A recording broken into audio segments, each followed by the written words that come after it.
Hare Krishna and welcome all devotees to our Nectar of Instruction final session. And we'll have this session, we'll have some exercise. We'll give some exercise at the end of this session for everyone to attempt some questions to be answered based on Nectar of Instructions. And next Sunday, we will have a special class by His Grace Narottam Prabhuji. He will take our session for this group and he will answer. It will be a more of a question and answer session. He will speak for some time, but his focus will be on question and answer, answering all your questions. So please start thinking of all your questions.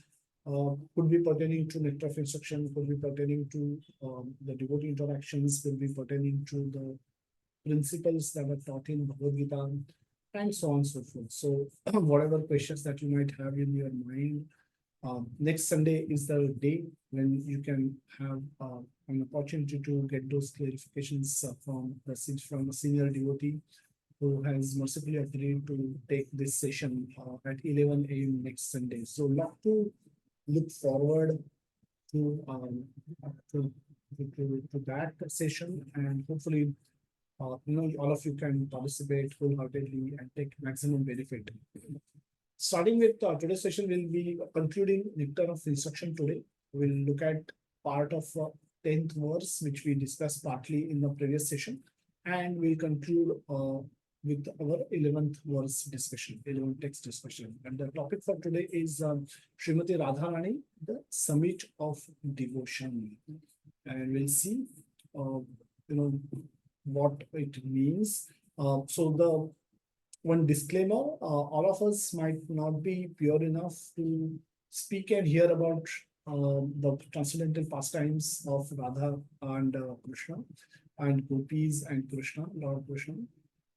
However, because it's part of the book, Rupa Goswami has given it, Prabhupada has explained it, and as a part of our study for our own purification, we will try to discuss it. We don't discuss it because we are entitled to, not because we are qualified to, not because we can understand the tattva, but we can discuss this because it is part of our book, part of our syllabus. Prabhupada has commented on it, and it is in the course of our discussions, we will, as we discuss the soul and body, the soul and the spirit and matter philosophy, we will, in the same way, we will discuss the transcendental loving exchange pastimes of Radha and Lord Krishna and gopis, and in our own smaller way.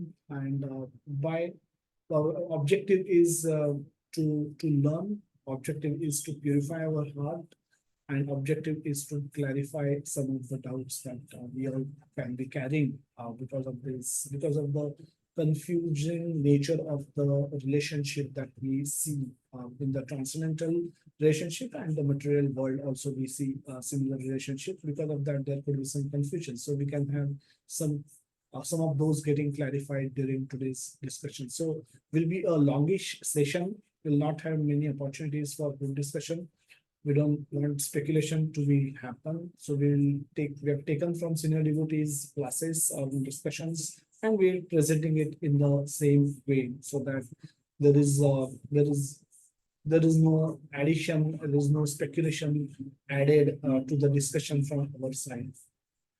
So we'll get started with that background. Let's pray to his Srila Rupa Goswami Prabhupada for giving us shelter under his lotus feet so that we can become devotee, we can practice devotional service and understand the mood of Lord Chaitanya Mahaprabhu, understand the mood of six Goswamis of Vrindavan, understand the mood of Prabhupada, and purify our heart and progress in developing, cultivating love for Krishna by chanting his Pranam Mantra, Shri Chaitanya Mano Vishna, Stapitam Yena Bhutale, Swayam Rupa Padami Dadati Swagat. When will Srila Rupa Goswami Prabhupada, who has established within this world, within this material world, a mission to fulfill the desire of Lord Chaitanya, give me shelter under his lotus feet. So with a begging request, to get shelter under Sri Rupa Goswami's lotus feet, let's proceed with the discussion of verse 10.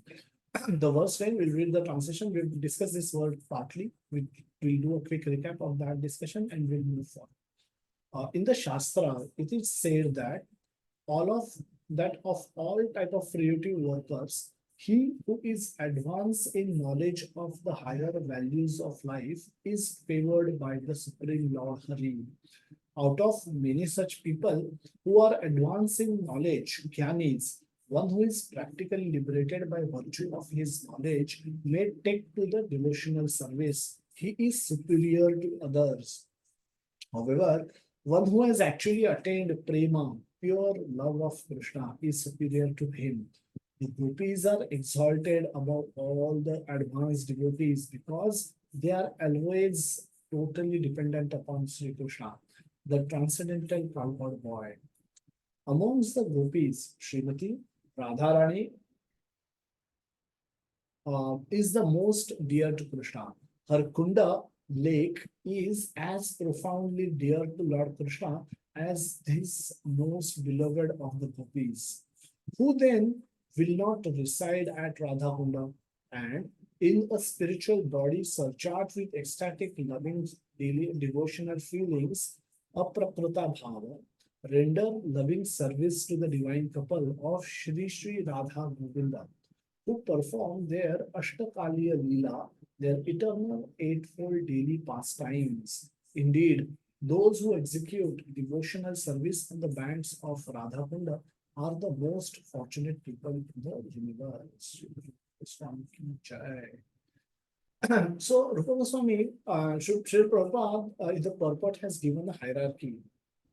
We see in the Nectar of Instruction that not all devotees are same. And there is a hierarchy. And in the here, Srila Prabhupada starts from the stage of Vikarmis. And he says that Vikarmis are the lowest. Vikarmis are those who reject Shastra, authority of Shastra. Shastra for us is Bhagavad Gita. Bhagavad Gita, which is the sense of all the Vedic wisdom. Vedeshcha sarver aham eva vedyo. So Bhagavad Gita is the essence of nectar of all the teachings given in all the Vedas, and that is captured in Bhagavad Gita. So for us, Bhagavad Gita and Srimad Bhagavatam are sufficient shastric evidences that we can rely upon. We don't have capacity, knowledge, wisdom, intelligence to study the four Vedas, which are they themselves are not fully available, and whatever is available are extremely difficult to comprehend. But Bhagavad Gita, by the mercy of Srila Prabhupada and his all his disciples, is accessible to us, and we can attempt to understand by hearing, by reading and hearing Bhagavad Gita from the from these sources, so that we can understand the purpose of Shastra. So the scriptures, and then not only understand but act according to the instructions given to us in the Shastra. We can modify our life to on the lines of instructions given by those scriptures. And as we said, Bhagavad Gita and Bhagavatam are those scriptures. So Vikarmis are those who reject the authority of scriptures. They act according to their own whims and fancies.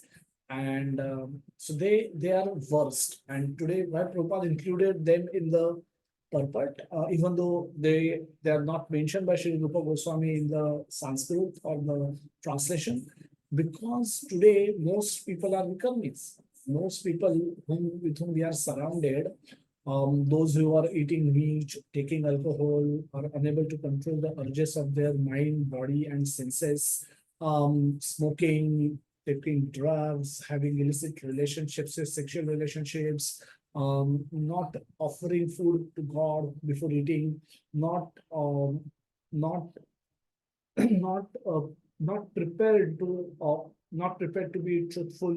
Cleanliness is missing, truthfulness is missing, mind control is missing, sense control is missing, and knowledge is not there.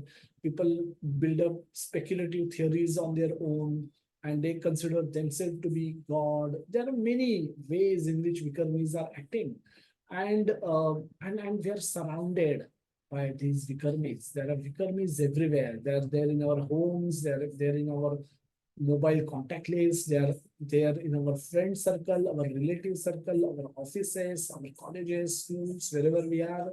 They are everywhere, and we just can't shy away from them. So Prabhupada brings them in the forum. We brings them and make them part of this discussion, saying that karmis are better than vikarmis. Karmis and vikarmis both have goal of their life is material sense enjoyment, but at least karmis accept the authority of dharma, and vikarmis act according to their own whims and fancies, and which can be contrary to the instructions of dharma. Karmis are better than vikarmis. Jnanis are better than karmis. Devotees of are better than jnanis, and gopis are better amongst best amongst all devotees. And Srimati Radha Rani is the best amongst all gopis. So this is the hierarchy given. Some of these discussions we have already done. We spoke about vikarmis. Vikarmis they reject the authority of Vedic knowledge.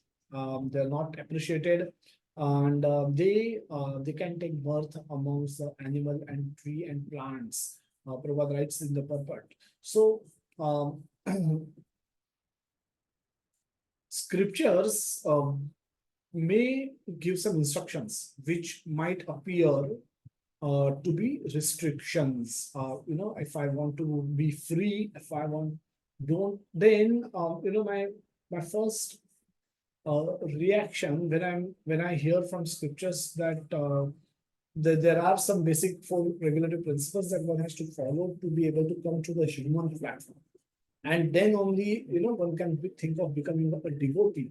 But the moment we hear about the restrictions, that I will not be able to eat what I want, and drink what I want, smoke whenever I want, have a relationship with anyone I want, and all the four regulative principles put certain restrictions on the behavior, conduct of a person, but those are meant for protection. They are not restrictions to deprive people of enjoyment. They are protection so that a person, a soul, can cultivate some purification, cultivate some basic cleanliness, bring some basic cleanliness and hygiene into his life, so that from that moment onwards, at least he can start the process of purification by undertaking the process of devotional service.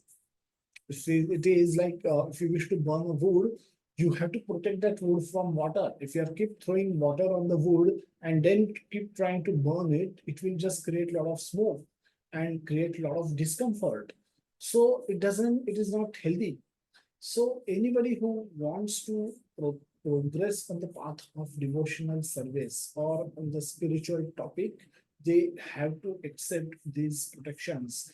The yoga also, the yoga ladder, if you see the Ashtanga yoga, the eightfold system of yoga starts with yama and niyama, and then talks about asana. The asana comes third in the sequence. Now, yama and niyama are the do's and don'ts that one must do, and so those include various restrictions people may not like to do, given a choice. And if those are made mandatory, then the yoga classes will become empty, because nobody who today are attending the yoga classes are prepared to do those yama and niyama, because people have this information that they look at these restrictions as which are meant for our protection as restrictions on their freedom to enjoy, and that's why people are turning their back to the scriptural knowledge. The scriptures have so much more to offer. They have so much to offer,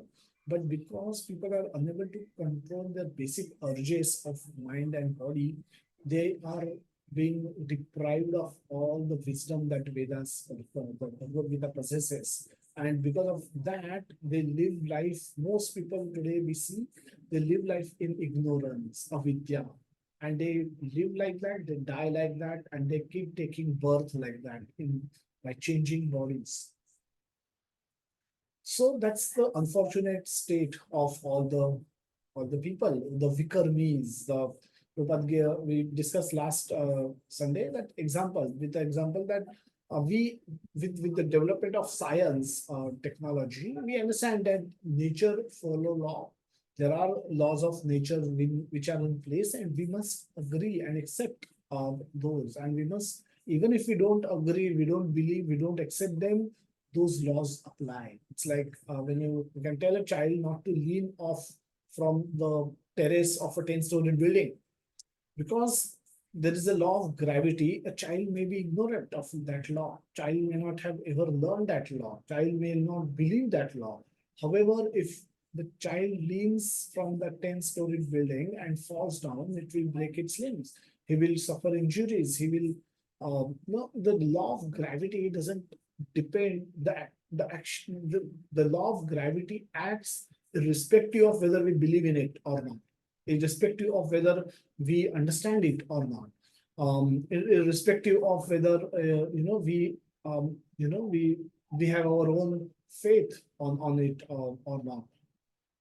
So it will act irrespective of all that, whatever could be our mental conception, it will act, and that will, and in the same way, there are God's laws. Krishna has created laws, and those they act on us. They act on us irrespective of whether we believe in them or don't believe in them, irrespective of where religious, spiritual, we are, atheist, what kind of people we are, which religion we follow. It doesn't matter. They will apply on us irrespective of our faith and belief. So it's important that uh, by as we study science, we should also, with equal with equal eagerness, we should study the laws of God, and we should mold our life according to those instructions. And then if we, when we live in harmony with the instructions given by Krishna, then that is the time when we live peacefully the most, and we can become happy. We have a chance of becoming happy. So, so there are laws for matter. The nature work under strict laws which it must follow, and there are laws meant for consciousness also. We are all living entities, we are all spiritual beings, we have consciousness, conscious beings, and there are laws applicable to us as well. We might not see the interaction very swiftly, just like if we somebody jumps from the 10-story building, irrespective of whether they believe in a law of gravity or not, they will all fall down and suffer injuries. Now we see a very instant cause and effect relationship, but we can't see that in terms of the law of karma, the way it operates. However, there is enough evidence available in the scriptures and in the world around us. Because of that law of karma, same law of karma, somebody is born on the road, and while somebody takes birth in a family of a millionaire, somebody is born with beautiful looks, and somebody is born without basic limbs. Somebody is constantly living a very healthy life, whereas somebody is constantly suffering various diseases right from the early stage of their life. So this variety that we see in the world is nothing but law of karma in action for us to understand. It is not that by chance somebody is constantly getting sufferings, and somebody who is next to us living a similar life, having a similar uh, age, could be same age, same nationality, same religion, and such person, such and such person is not suffering apparently anything at all. And while one is constantly being suffering from various calamities, one after another. So the law of nature, the law of karma is visible. You can witness law of karma, and that is the evidence that we have that not everyone's fortune is the same. And we have created our fortune by our previous actions, and our today's actions are creating our future fortune, future destiny, future uh, karma, and that will fructify eventually unless we change our actions today. So That is the stage of vikarmis. So vikarmis, we also discussed these two beautiful verses from Srimad Bhagavad Gita 16.23 and 16.24. यह शास्त्र विधि उत्सृज्य वर्तते कामकारतः न स सिद्धिम अवाप्नोति न सुखम न पराम गतिम. Very categorically Krishna is saying that in this chapter, that he who discards scriptural injunctions and act according to his own whims attains neither perfection nor happiness nor the supreme destination. Such person will be, what will happen to this people? The asat asat yogi janmasu, 13.22. Krishna says, Sat asat yogi janmasu, lower and higher species of life, one will keep taking repeated birth. There is no escape for these people. If they are refusing scriptural injunctions, they are refusing, and as I again repeat, for us scriptures means Bhagavad Gita and Srimad Bhagavatam.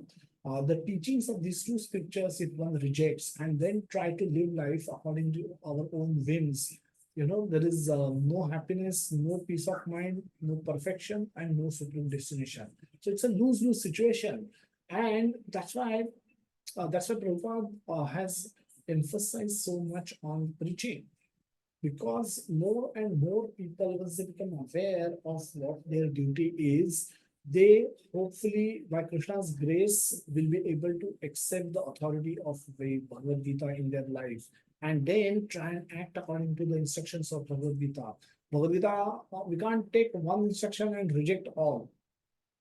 Somebody was arguing one day that Hato va prapsasi swargyam jitva va bhukshase mahim tasmat uttishta panteya buddhaya kriti nishchay.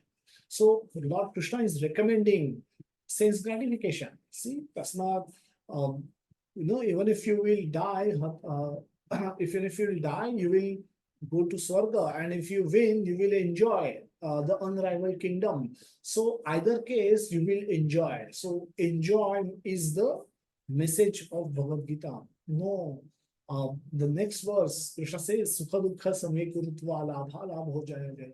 So there will be always hierarchy of instructions. One has to understand scriptures from devotees. That's the reason why we insist that you cannot read Bhagavad Gita on your own and then figure out things, because this could lead to misdirection. Just like this conclusion somebody draw, that life is meant for enjoyment, because Krishna is saying that if you fight and die, you will go to Swarga and enjoy. If you will fight and win, you will win the kingdom, so you will again enjoy. So either case, you should be thinking about enjoyment, how you can enjoy in this material world. That's not the message. It can wrong when we read in isolation or read incorrect books. This can become the outcome of our learning, and so the whole endeavor gets lost, and you don't get happiness, not supreme destination, and not perfection of life. So Krishna says further, Tasmat Shastra Pramanante Karya Karya Vyavasthito Gyatva Shastra Vidhanuktam Karma Kartum Arhasi. That one should therefore understand what is duty and what is not duty by regulation of the scriptures. So we should accept the authority of scriptures. We should try to understand what is being told in the Bhagavad Gita from devotees who are practicing it. And knowing such rules and regulations, one should act so that he may be gradually elevated. Prabhupada writes further in the beautiful purport that if one acts piously, can attain new body and amongst the demigods, or in the higher planetary system, or he may attain some other position in which he can enjoy higher standards of material happiness. On the other hand, those who are engaged in impious activities are degraded and take birth as animal, tree, and plants. So Prabhupada talking about vikarmis again. So those fruitive actors who do not care for the Vedic directions, vikarmis, are not appreciated by learned saintly persons. The purpose of human life is to get out of the threefold miserable conditions, which are concomitant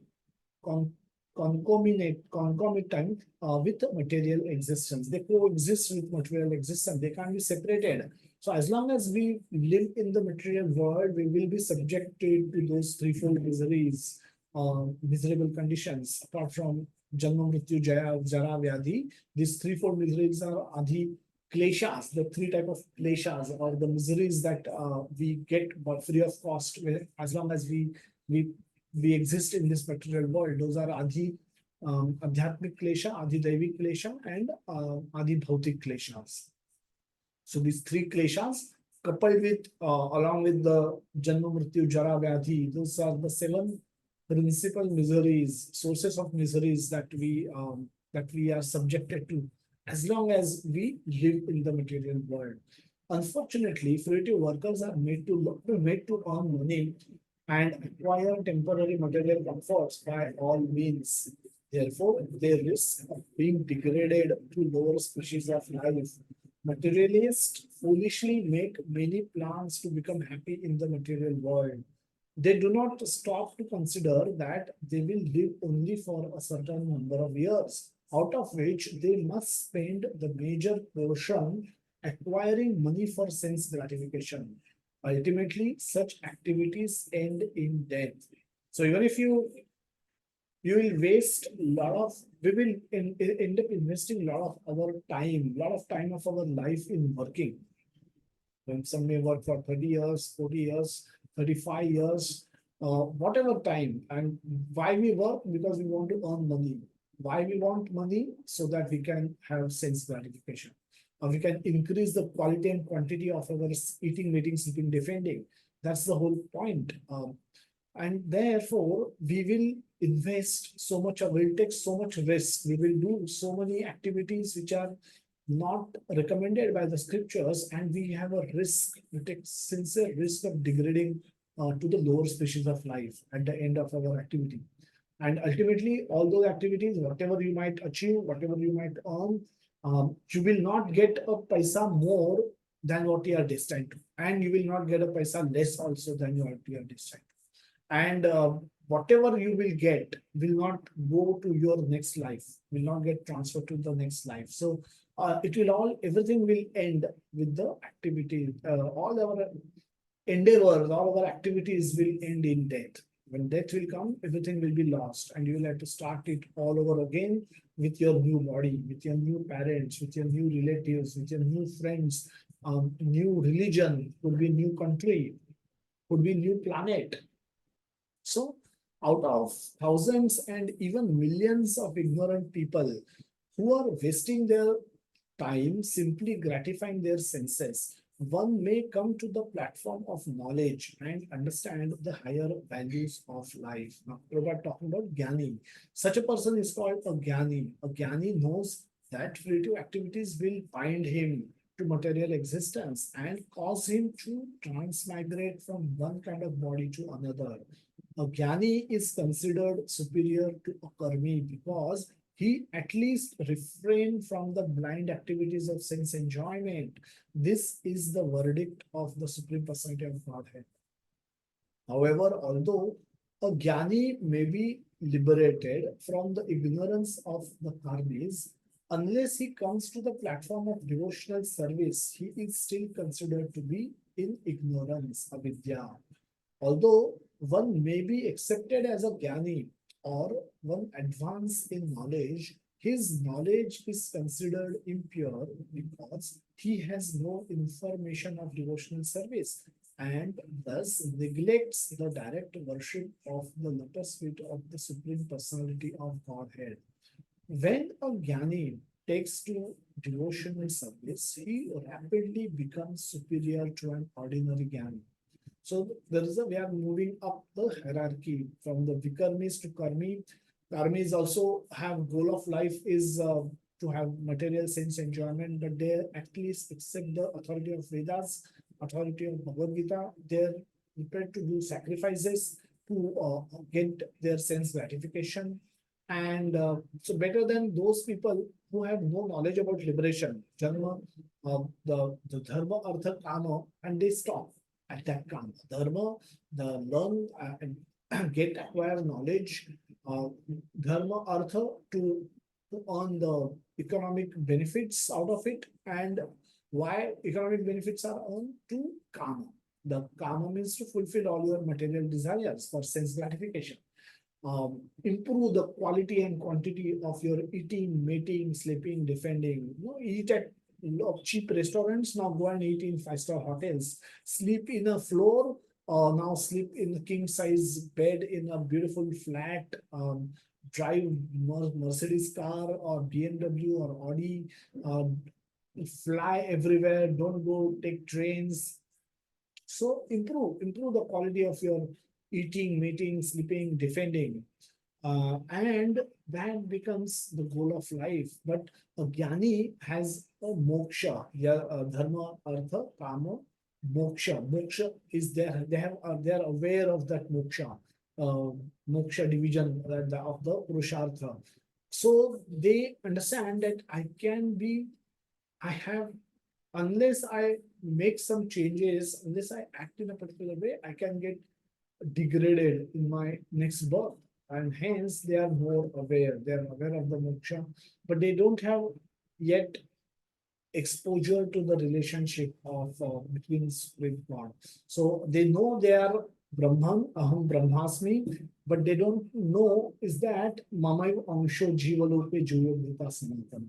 Mana Shasthani Indriyani Prapatisthani Karshati. So their Karshati is they are aware. The Jnani karmis are purely Karshati. They are only struggling very hard for their existence and getting that sense enjoyment. But Jnanis are aware that they are Brahman. They cannot, they are in a temporary world. The bodies are temporary.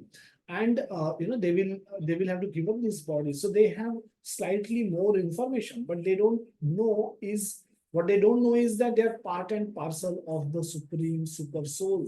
And their job, their Sanatan Dharma is to love and serve that supreme whole so that they can be happy.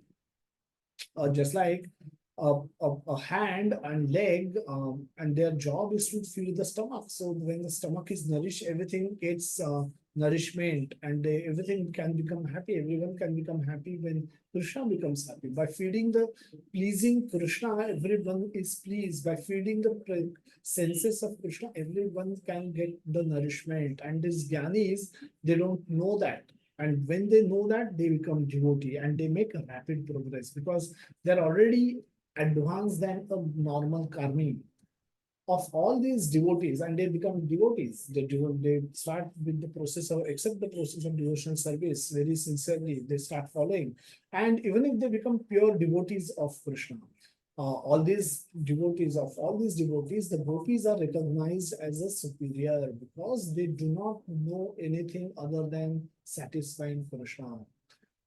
So this is the distinction drawn. Now we'll come to the platform of pure devotional service. And Prabhupada is saying that amongst pure devotees also, gopis are topmost because they have no other agenda, they have no other purpose of their life other than satisfying Krishna. Their whole purpose of their existence is for satisfaction of Krishna. So whatever they do it for the pleasure of Krishna. Others might do things for their own pleasure, and they are doing it as long as they are doing it according to the instructions given by Krishna. They may consider themselves as non-offending. They are non-offenders, but they are not necessarily pleasers of Krishna.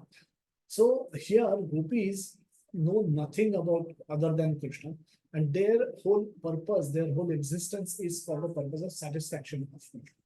Indeed, sometimes Krishna put them into extreme suffering by separating himself from them. Nonetheless, they cannot forget Krishna. When Krishna left Vrindavana for Mathura, the gopis became most dejected and spent the rest of their lives simply crying in separation from Krishna. This means that, in one sense, they were never actually separated from Krishna. There is no difference between thinking of Krishna and physically associating with him. Rather, Vipralambha Seva, thinking of Krishna in separation as Chaitanya Mahaprabhu did, is far better than serving Krishna directly. Thus, of all the devotees who have developed unalloyed devotional love for Krishna, the gopis are the most exalted. And out of all these exalted gopis, Srimati Radha Rani is the highest. No one can excel the devotional service of Srimati Radha Rani. Indeed, Even Krishna cannot understand the attitude of Srimati Radharani. Therefore, he took her position and appeared as Sri Chaitanya Mahaprabhu just to understand her transcendental feelings. In this way, Srila Rupa Goswami gradually concludes that Srimati Radharani is the most exalted devotee of Krishna, and that her Kunda lake is Sri Radha Kunda is the most exalted place. Yatha Radha Priya Vishnu Tasya Kundam Priyam Tatha Sarva Gopishu Saiveka Vishnu Atyanta Vallabha. Just as Srimati Radharani is dear to the Supreme Lord Krishna, so her bathing place, Radhakunda, is equally dear to Krishna. Amongst all the gopis, she alone stands supreme as the Lord's most beloved. Therefore, everyone interested in the Krishna consciousness should ultimately take shelter of Radhakunda and execute devotional service there throughout one's life. This is the conclusion of Rupa Goswami in the 10th verse of Upanishadamrita. We'll move quickly to the 11th verse. So, as I said, we have a lot to cover. Kindly stay on for another hour or so, and we'll then take some question and answer. But till then, please hold on to your earphones or just avoid distractions because these topics are really exalted ones, and as I said, we might not be qualified, but we will discuss them nevertheless. Prabhupada has given it to us; it's part of the book, so we'll discuss them as for our own purification. So kindly stay on for another 1 hour or so, and we'll have some time for questions and answers. So verse 11 will not go into the Sanskrit, it's a long verse again. We'll go to the translation directly. Of the many objects of favor, delight, and of all the lovable damsels of Brajabhumi, Srimati Radharani is certainly the most treasured object of Krishna's love. So again, given the hierarchy that comparing basically various things, and then amongst the lovable damsels of Brajabhumi, the gopis, Srimati Radharani is certainly the most treasured object of Krishna's love. So Lord Krishna loves Srimati Radharani the most, and then he loves everyone, all the gopis, but amongst all the gopis, Radharani has special place for Krishna in Krishna's heart. And in every respect, her divine Kunda is described by great sages as similarly dear to him. Undoubtedly, Radha Kunda is very rarely attained even by the great devotees. Therefore, it is even more difficult for ordinary devotees to attain. If one simply bathes once in those within those holy waters, one's pure love for Krishna is fully aroused. So this is a translation. So we'll briefly talk about the Radha Kunda story, how it um, got created. And so there was a demon called Arishtasur, and he came in form of a calf, a cow. And then Krishna spotted him, and he he lifted him and he killed him with his bare hands. And this happened in front of Vraj. The entire Vraj was there, and all the gopis were there. Srimati Radharani was there, and then they all concluded that Krishna is has killed a cow. But Krishna said, no, it was not a cow; it was a demon. He just saw him. But then they said, ki, yes, we understand he was a demon. He was terrorizing all of us, and we were all praying to you that, oh, please protect us and take care of this demon, deal with him, kill him if need be. But then we now look back and when we realize that he came in a form of a cow. And cow is a holy cow for us. Cow is a worshipful object. We can't kill cow. Even if somebody comes in the form of a, even if a demon comes in the form of a cow, you're not supposed to kill him. Then Krishna says, okay, tell me, what should I do now? Then they say that, okay, the Gohatya, you'll have to take the prayashchitta for Gohatya. You have done Gohatya and you have to take Prayaschitta. Then Krishna asked them, what is that Prayaschitta? What is that atonement? Please tell me. Then Radha Rani and they deliberated. All the gopis, her sakhis, they deliberated and they said that, okay, Krishna, you have to, you have committed great sin. You have to go to each and every holy place in this universe, in this world, and take bath in the holy waters of those holy places, and then come, and that will be that will give you, that will give you mukti from this gohatya. And then Krishna says, "Oh, if I'll go like this, it will take long time. Then I'll not be able to be with you all. I can't really leave you here and go to these places for my purification. Let me do otherwise. Let me call all those places which you mentioned as the holy places, and let me all call them here. I will make a kund with my basari, with my flute, and I'll ask them to pour water in that kunda. I will go and take bath in that, and then your condition is fulfilled, and we can continue with our pastimes. We can continue with playing. We can continue with our activities.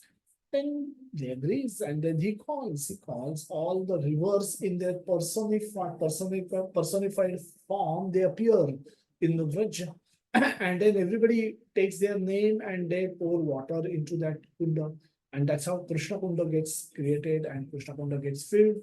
Krishna goes there and take bath, and then say that and comes out. They say, okay, now I have taken my I have fulfilled my condition of taking bath in rivers of all the holy rivers from all over the world. They have here, you saw them, I have taken bath. So now I am free from my sin of Gohatya. Correct? They said, yes, correct. But he says, you all have watched me do this in front of you. Only I killed that demon. You never stopped me. That he's a cow, don't kill him. So you all have committed a sin as well. Then so you also go and take bath in the same water. Then they deliberated again. Radharani and all her sakhis, they said, okay, what he's saying is also true. We never stopped him. Rather, we were only praying, oh, please get rid of this demon somehow. He's terrorizing us. We were also scared. And he killed him. Now he took bath, and now he will ask us to take bath, what to do. Then they said, okay, Krishna, what you're saying might be right. Okay, we agree. But we cannot take bath in the kunda where you have deposited your sins. No, it's spoiled water anyway. And who will go and take bath in the same kunda where you took bath just now? So it's contaminated water anyway. We don't care. We don't want that. But we will make our own kunda, and we will bring water from Manasi Ganga, from the other side of the Govardhan. We will fill that kunda with that water, and then we will take bath in that water, and then we will also be purified. Then Krishna says, okay, but that will also take long time. I can't see you all girls suffer, endeavor so hard, in the daytime, we'll go there, bring one, bucket, and then pour it in the kunda. Your digging itself will take a long time. I don't like to see you all, put in so much effort. So can I suggest something else? I says, tell me. So all these rivers personified have come here. They're all waiting for your instruction. So if you allow them, you create a kunda, and then they will pour their water into those kundas, and that will be like a fresh water. Don't touch my water. That's okay. But then let that water come, let them fill this kunda with their water, and then you can take bath in that water. And that's how Radha Kunda gets created. Radha Kunda, they break their bangles, and with that they started making a kunda. And so the bottom center of Radha Kunda is those markings of gopis, endeavor, effort to create a kunda by digging, by using their bangles. And that kunda got, again, all those rivers personified came, they took their name, and then they poured their water into that kunda, and then with Radharani's permission, of course, and then that Radha Kunda got created. And then Krishna, along with the gopis, they went inside and they had water pastimes. And that's how the Radha Kunda got established. Because Radha Kunda was almost lost when Chaitanya Mahaprabhu visited visited Vrindavan, he inquired about this Radha Kunda and nobody knew about it. But he discovered it and then he requested all his six Goswamis to re-establish these places around Vrindavan, and then that's what they did. All the Goswamis, even though they were from Bengal region, they spent major part of their life as a service to Lord Chaitanya Mahaprabhu in Vrindavan, and so they rediscovered all the lost places of pastimes of Lord Krishna, and they wrote scriptures. They themselves are manjiris, they themselves are gopis from Golok Vrindavan, and they came for at the request of Krishna to assist him in his pastime. And that's how that's the position of six Goswamis. That's the position of Srila Rupa Goswami, Srila Prabhupada also. And that's why we have such pure scripture coming through these devotees.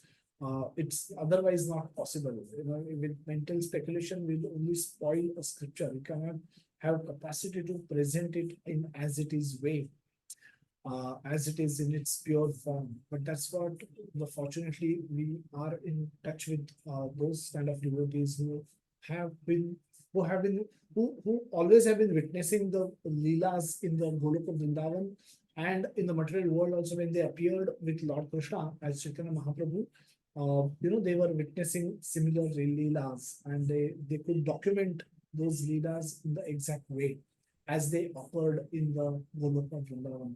And that's why we are able to read and relish and learn and purify ourselves reading these pastimes. Why is Radha Kunda so exalted? Prabhupada writes in the purport, why is Radha Kunda so exalted? The lake is so exalted because it belongs to Srimati Radha Rani, who is the most beloved object of Sri Krishna. Amongst all the gopis, she is the most beloved. Similarly, her lake, Sri Radha Kunda, is also described by great sages as the lake that is dear to Krishna as Radha herself. And indeed, Krishna's love for Radha Kunda and Srimati Radharani is the same in all respects. Radha Kunda is very rarely attained. Even by great personalities fully engaged in devotional service, not to speak of ordinary devotees who are only engaged in practice of Vaidhi Bhakti. So even for pure devotees, Radha Kunda is difficult to attain. So what to speak of devotees like us who are practicing to get up early in the morning every day, struggle to get up early in the morning every day, struggle to complete our rounds, 16 minimum rounds, 16 minimum good quality attentive rounds we are not able to do. We have all kind of distractions, all kind of temptations, all kind of doubts inside our mind. So what to speak, how can we attain, what to speak of our condition? So even pure devotees, Radha Kunda is difficult to attain. So Prabhupada writes further in the purport, Srila Rupa Goswami recommends that even if one cannot live permanently on the banks of Radha Kunda, he should at least take a bath in the lake as many times as possible. This is most important item in the execution of devotional service. Living entities who are eager to return home to the transcendental kingdom of God, Goloka Vrindavan, by means of attaining their spiritual bodies, Siddha Deha, should live at Radha Kunda, take shelter of the confidential serving maids of Sri Radha, and under their direction engage constantly in her service. This is the most exalted method for those engaged in devotional service under the protection of Sri Chaitanya Mahaprabhu. In this connection, Srila Bhakti Siddhanta Saraswati Thakura writes that even great sages and great devotees like Narada and Sanaka, who do not get an opportunity to come to Radhakunda to take their bath, what then to speak of ordinary devotees? If by great fortune one gets an opportunity to come to Radhakunda and bathe even once, he can develop his transcendental love for Krishna, exactly as the gopis did. Prabhupada is writing very clearly that if by great fortune one gets an opportunity to come to Radhakunda and bathe even once, bathe in that water even once, he can develop his transcendental love for Krishna exactly as the gopis did. It is also recommended that one should live on the banks of Sri Radha Kunda and should be absorbed in the loving service of the Lord. One should bathe there regularly and give up all material consumptions, taking shelter of Sri Radha and her assistant gopis. The conclusion is that to live on the banks of Radha Kunda and to bathe there daily constitute the highest perfection of devotional service. It is difficult position to attain even for great sages like devotees and sages like Narada. Thus, there is no limit to the glory of Sri Radha Kunda. By serving Radha Kunda, one can get an opportunity to become an assistant of Srimati Radharani under the eternal guidance of the gopis. So one can become Manjiri. Manjiri are the sakhis or the the girls, small girls who are engaged in direct service of gopis, who are engaged, who are assisting Radharani and who is who are directly serving Lord Krishna.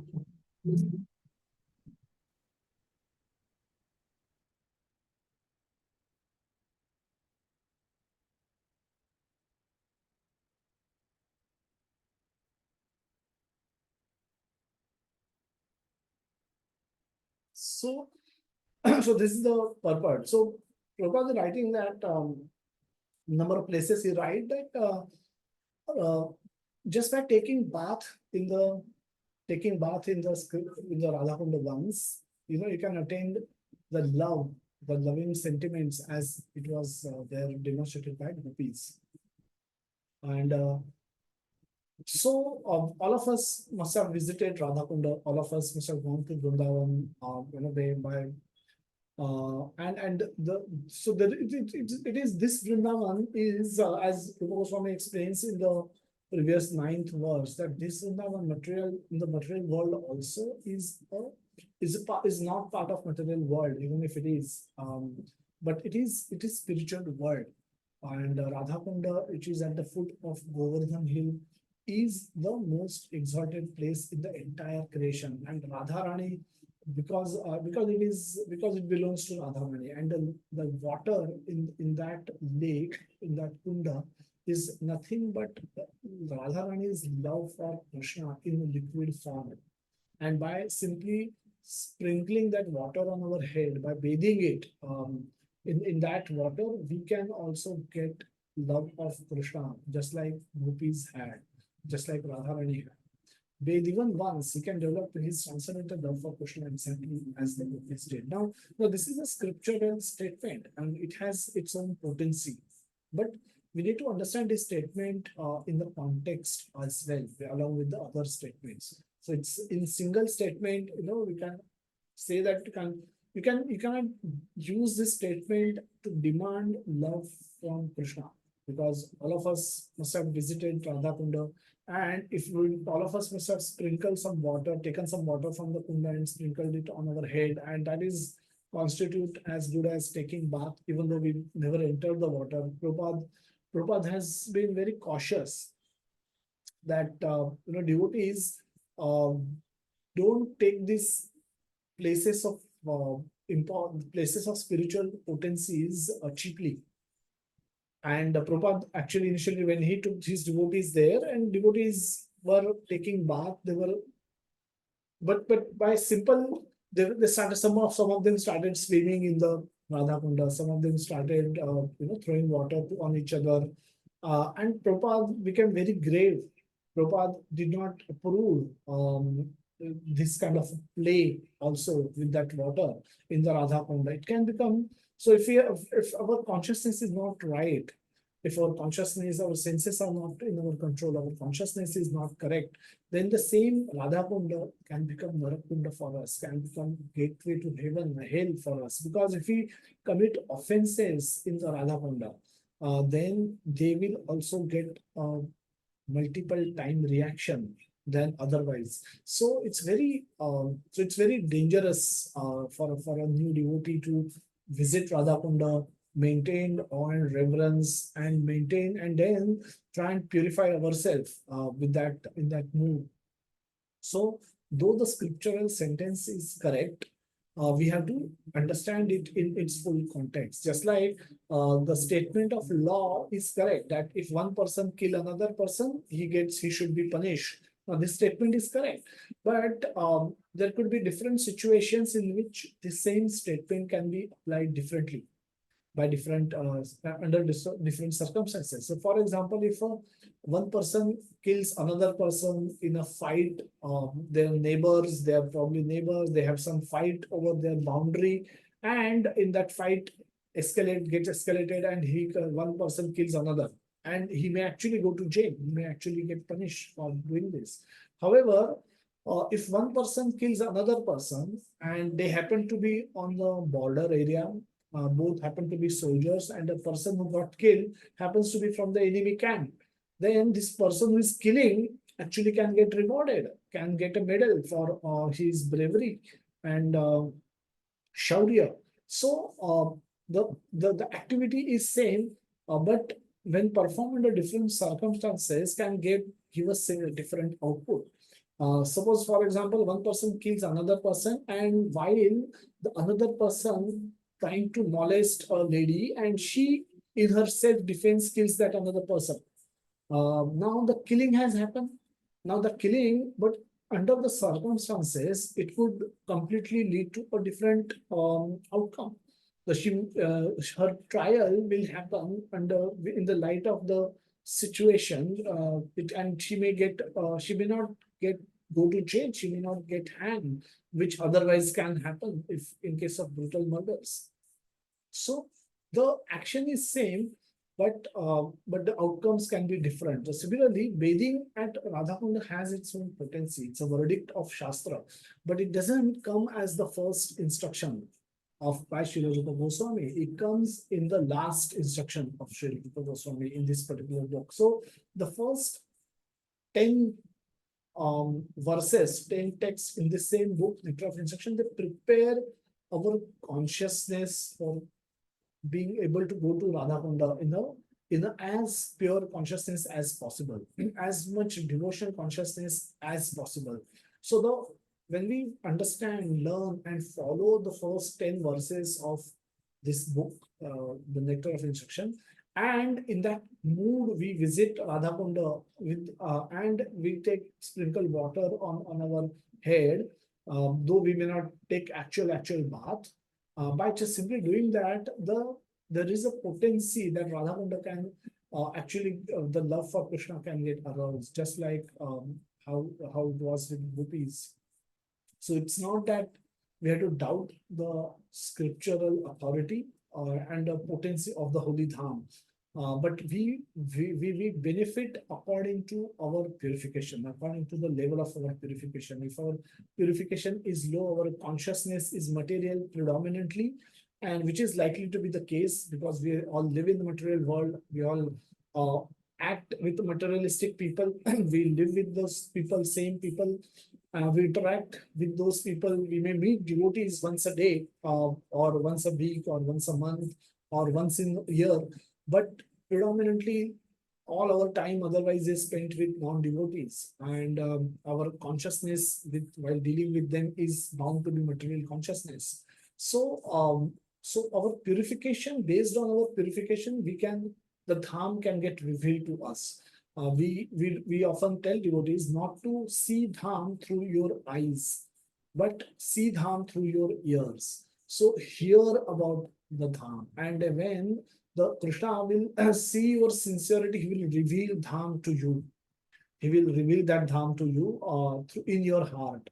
So, and when that dham will appear in your heart, you will be able to see that with the eyes of your soul. You need not bother about opening your material eyes. Your material eyes can remain closed, but you can see the visions inside your heart, on the TV screen of your heart, and the soul can watch those. So that's what happens with the revelation. The revelation happens when Krishna reveals, when he is pleased with our endeavor, when he is pleased with our efforts, our sincerity. And by seeing our sincere effort, Krishna can reveal dham into our heart, and then we can see things. And then in that devotional mood, bathe, we sprinkle some water on our head, our love for Krishna can get aroused, just like how it was with gopis. So we'll discuss something a little bit more about the whole pastime of Radha Krishna, and understand by inner tattva what does this mean? What we see, we when we interact with people, people still have carry a lot of misconceptions about Krishna having affairs with married ladies, illicit affairs like with married ladies, and for that we are he is being wrongly glorified. Instead of being criticized, he gets glorified for doing something like this. Some movie had a song, the Bollywood, that Krishna करे तो रास लीला, मैं करूँ तो character ढीला. That song goes like this, something like this. So people were objecting to it. People were not happy with this, and people thought Krishna to be like them. People saw Krishna as a man and gopis as women in the material world of living in some part of Uttar Pradesh. So their conceptions, the wrong conceptions, didn't allow them to see God interacting with devotees. They couldn't see that. So we should try and understand that aspect about Krishna as well before we jump to understand his transcendental pastime. So Krishna in Bhagavad Gita, when Arjuna speaks predominantly in the first chapter, when he says he gives various reasons for not fighting. Now all those reasons were perfectly valid, but Krishna nevertheless emphasized on him the importance of fighting as a matter of service. Krishna is not an ordinary being. If had that discussion been between two ordinary people, then Arjuna's arguments would have been appropriate, most appropriate, that he is avoiding war or he wants peace, and that so be it. He is trying to avoid killing of his own relatives, and he should be considered very. This should be considered as a noble action. It's a noble act. It's a great act. Why should it not be applauded for? It should not be criticized for refusing to fight. But Krishna was not at all impressed. Arjuna's problem was that he didn't want to kill his relatives. He didn't want to kill Bhishma. He didn't want to kill Drona. He didn't want to kill his brothers. However, the question remains that if Arjuna was not to kill, then does it mean that all these people would have lived forever? Does it mean that Bhishma would have lived forever? Bhishma had a mood that he can choose the moment of his death. Ichha Mrityu. He had a vardhan of Ichha Mrityu, but Mrityu was still unavoidable. It was not the case that he would have never died. Even he would have died. Even Duryodhan would have died. Even Drona would have died. Drona had his destined death awaiting him. And in the 11th chapter, Krishna, um, when Arjuna desires to see the Vishwarupa, Krishna showed him what Arjuna asked for and what he did not ask for also. So Krishna says that in the 11th chapter, I will show you what you have requesting for, but I will also show you what you have not requested for. And what did Krishna show? In the 11th chapter, we hear from the descriptions of Sanjaya and then Arjuna that Krishna reveals his Kala Rupa to Arjuna. And in the as a Kala Rupa, he as a time personified, Krishna also demonstrated that how all the warriors who are present on the battlefield of Kurukshetra are being killed by him alone. Everyone, Krishna Arjuna sees that all these people, there are thousand heads and thousands of faces, thousands of arms, unlimited vision of Krishna, uncomprehensible, inconceivable vision that he's seeing, and not he was astonished by seeing that, but he was more astonished to see the various warriors who are present around Arjuna are entering the mouth of that same Krishna. One of the mouth, those warriors are rushing in, just like a river flows into ocean. Arjuna is seeing all these warriors rushing inside the mouth of that same Krishna, and who's some of them are there, who is accepting them as a ahuti, and sometimes there some of them, their head get crushed, their head gets stuck in his teeth and get crushed, and the blood is oozing. Different parts of their bodies are getting cut as Krishna is chewing them, and he sees this vision, and this is an extremely ghastly vision, very scary vision that Arjuna sees and gets astonished, gets fearful, and he's thinking of Krishna as a friend, but he's suddenly become aware that he's not more than just a friend.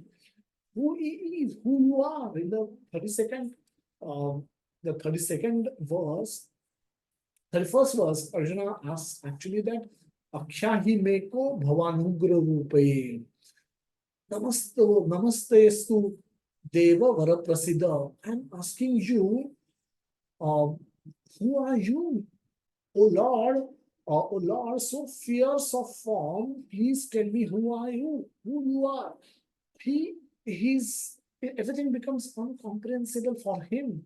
He's the same friend who has willingly agreed to become his chariot driver, with whom he has exchanged many sweet pastimes, many sweet joking pastimes. They would have eaten together, they would have joked together, they would have played together, they would have lied down together.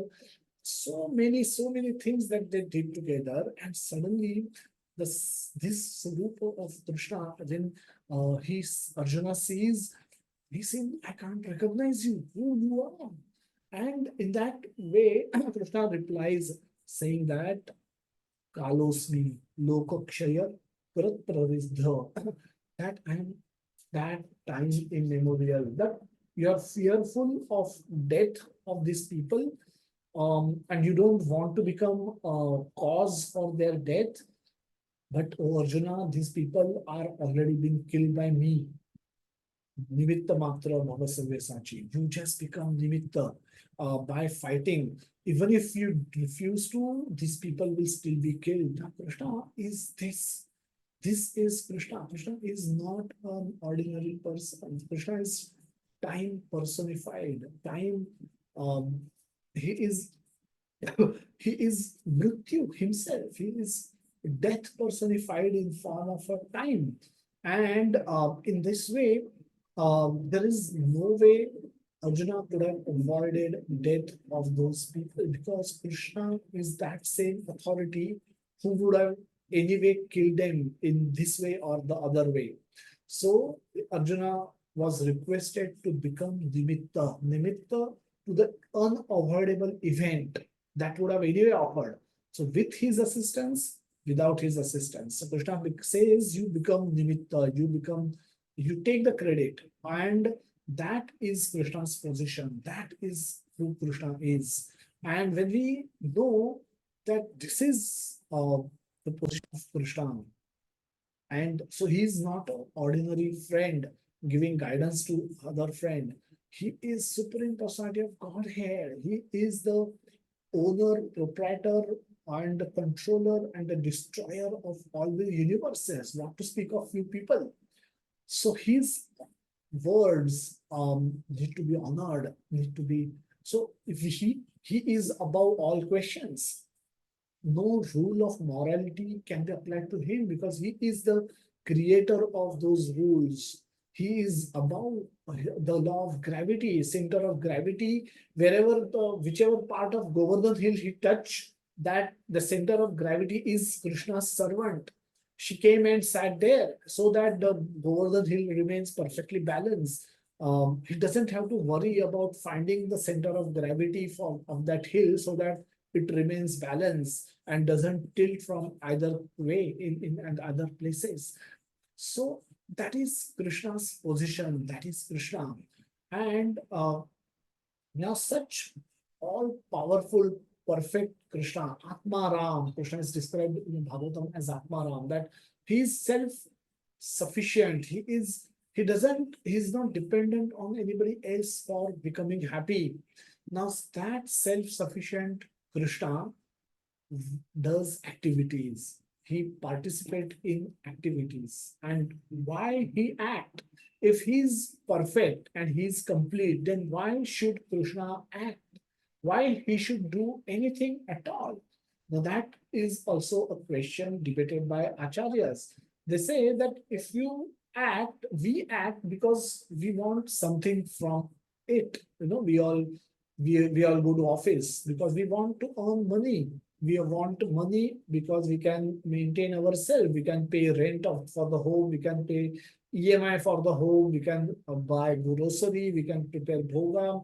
If assuming we are all Krishna conscious people, we want to sustain ourselves, our life, so that we can chant, get up early in the morning and chant. So we go to school because we want to learn. We want to learn because we want to earn. We want to earn because we want to serve Krishna ultimately. So ultimately, for serving Krishna, all these things are required. So we act with a purpose. But when Krishna acts, what is the purpose? What is his purpose? Why is he acting at all? If he is perfectly happy, if he is complete in all respect, then why should he act? What is the motive for his action? And what he's going to get out of that actions? So, uh, perfection of our Acharya says that perfection of God is in his perfection of reciprocation of love. His perfection means he can perfectly reciprocate love with his devotees.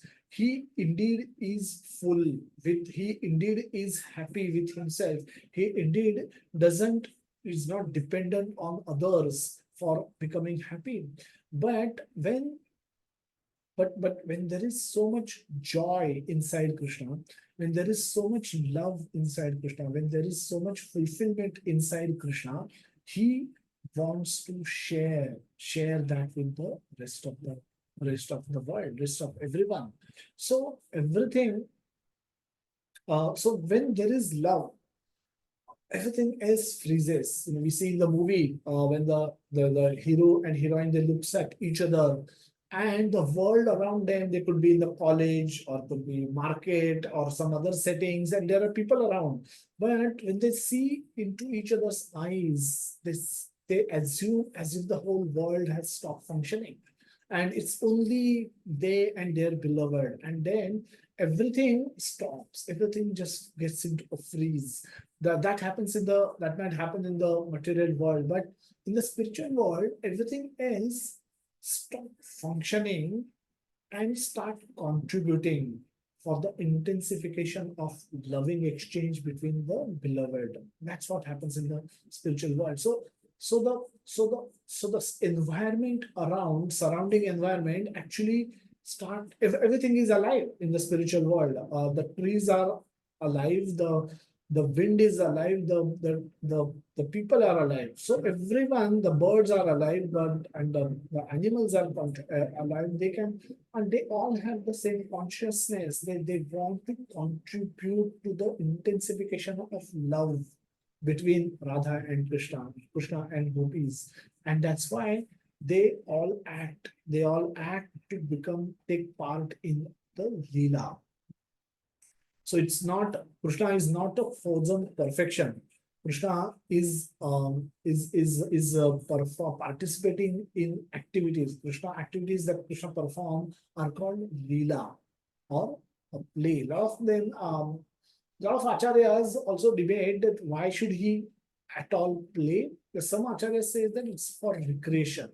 That if when we come back from hard working day, we come back home, we want some pleasure, we want some fun time. So we may play with our family, we may play some game, we play some musical instrument to gets ourselves recreated.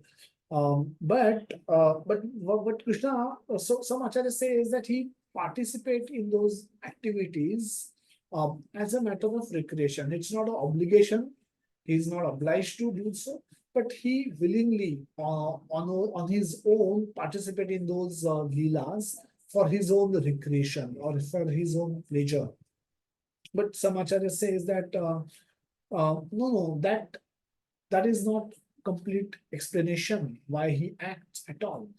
Krishna is so much full with joy, and when we are joyful, when we are extremely happy, we dance. We dance not to become happy, but to express our happiness, express the state of our happiness. When we are, Krishna is over flooded with happiness, with joy. He, he, like just like we dance, he participate in those leelas. His leelas are like his dance.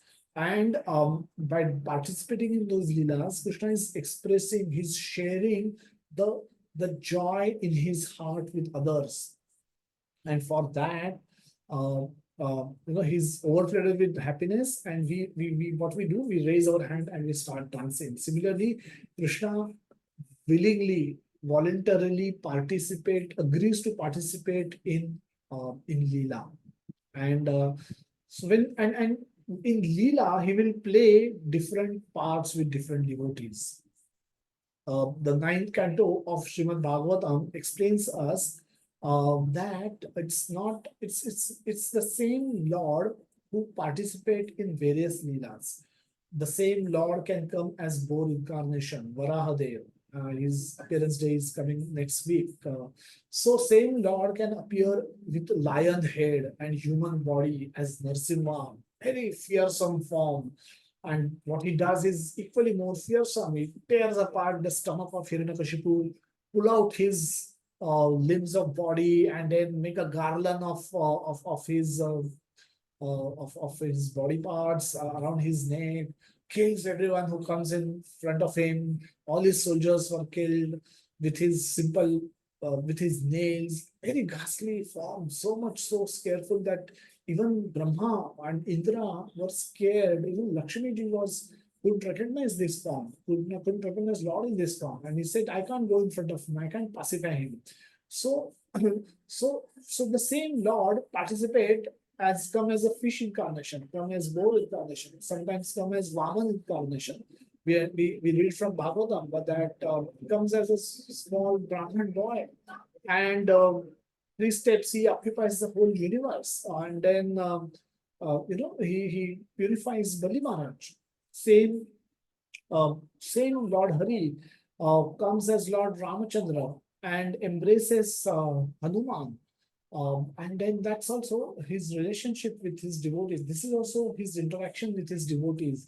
And the same Lord comes as in his original two-hand form as Lord Sri Krishna and embraces gopis, embraces Srimati Radha Rani. So just like Lord Ram embrace Hanuman, that is a pastime, and this is also a pastime where Lord Krishna embracing gopis. We shouldn't see them with the eyes of our material eyes of man embracing a woman. Should understand that they are devotees and they are Lord, Supreme Lord. Now, and this is the interaction between a devotee and a Lord. Now, they cannot even be understood by us at our own current level of purification, but we should understand them through scriptures, through the commentaries given by acharyas, and by that way, we learn about them. We don't speculate about them. We purify ourselves by discussing them.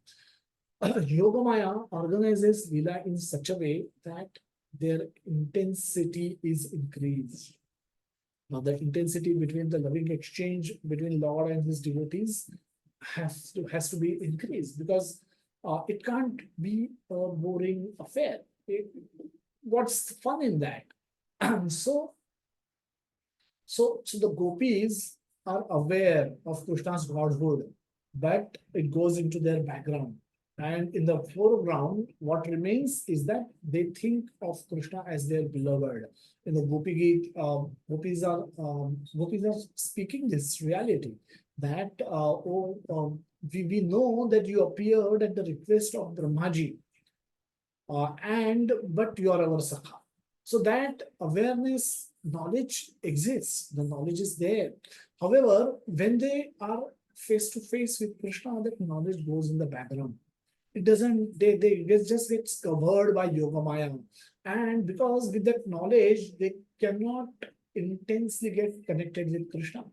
They and their pastimes will become very dry, very shallow, and that will not give pleasure neither to them nor to Lord. So to intensify the sweetness of their relationship, to intensify the joy of their relationship, both of them need to forget their reality.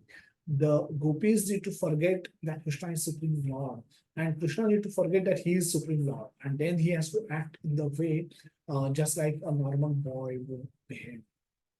So, scriptures show us the real, the perfect male-female relationship that is available in the spiritual world. And what we witness in the material world is mere reflection of the same. So it cannot give us any real happiness.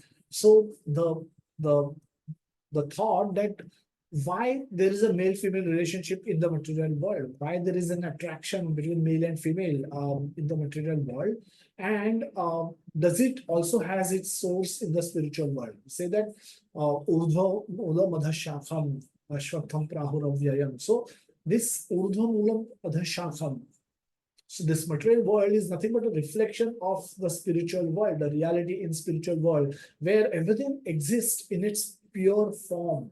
Now that same love, same attraction between a male and female that exists in the spiritual world gets reflected in the material world. But because it is a reflection, it cannot give us a lasting happiness. It cannot give us lasting joy. But the same relationship in the spiritual world can give joy and can give a fulfilling joy, the most fulfilling joy to the devotees and Lord who are engaged in that relationship. So it's not a male-female relationship. Yeah. So it's not a male-female relationship that we need to see things as. Krishna is Supreme God. He is the Supreme God. He is the cause of all causes. And when he wants to share his joy, he himself expands as in the female form also. He expands as Radha Rani, and all the gopis are expansion of Srimati Radharani. So Krishna expands himself in female form as Radharani. So Radharani is nothing but God in female form. The same God, same Lord Krishna in female form is Srimati Radharani. So the prowess that Krishna possesses are equally present in Srimati Radharani. But Srimati Radharani is more than that.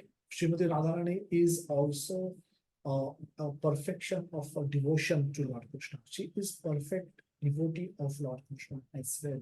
Her devotion to Lord Krishna is so much that even Krishna cannot understand. Krishna cannot reciprocate with her. So that's why he appears as Chaitanya Mahaprabhu to understand, to learn about that feeling, that what is it in it me that gives Radha so much pleasure, that even her, when I become happy in my interactions with her, if I become happy 100 times, she becomes happier than me millions of times. And it is astonishing because I am the object of, I'm the most beloved object, the most attractive thing in this whole world. I get attracted to my own self if I see myself in the mirror. So I am the most attractive object in the whole creation. There's nothing more attractive than me, but by but the pleasure that Radharani experiences in my association is billion times more than my pleasure. So what is in it in me that she experiencing so much that is giving her so much pleasure? And that's why Lord Krishna also appears as Lord Chaitanya Mahaprabhu in the mood of Radha Rani to understand the heart of Srimati Radhika. That why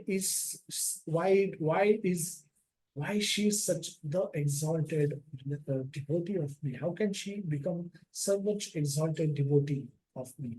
And what is in it in me that is giving her so much joy? So, uh, yeah. So Swakiya Rasa and Parakiya Rasa. So we'll talk about that briefly, and then we'll jump into the Rasa Leela pastime to understand this beautiful mood of Srimati Radha and, and her devotees. So Swakiya Rasa is a relationship like Lord Ram had with Sita Devi, Rukmini Devi, and Lord Krishna.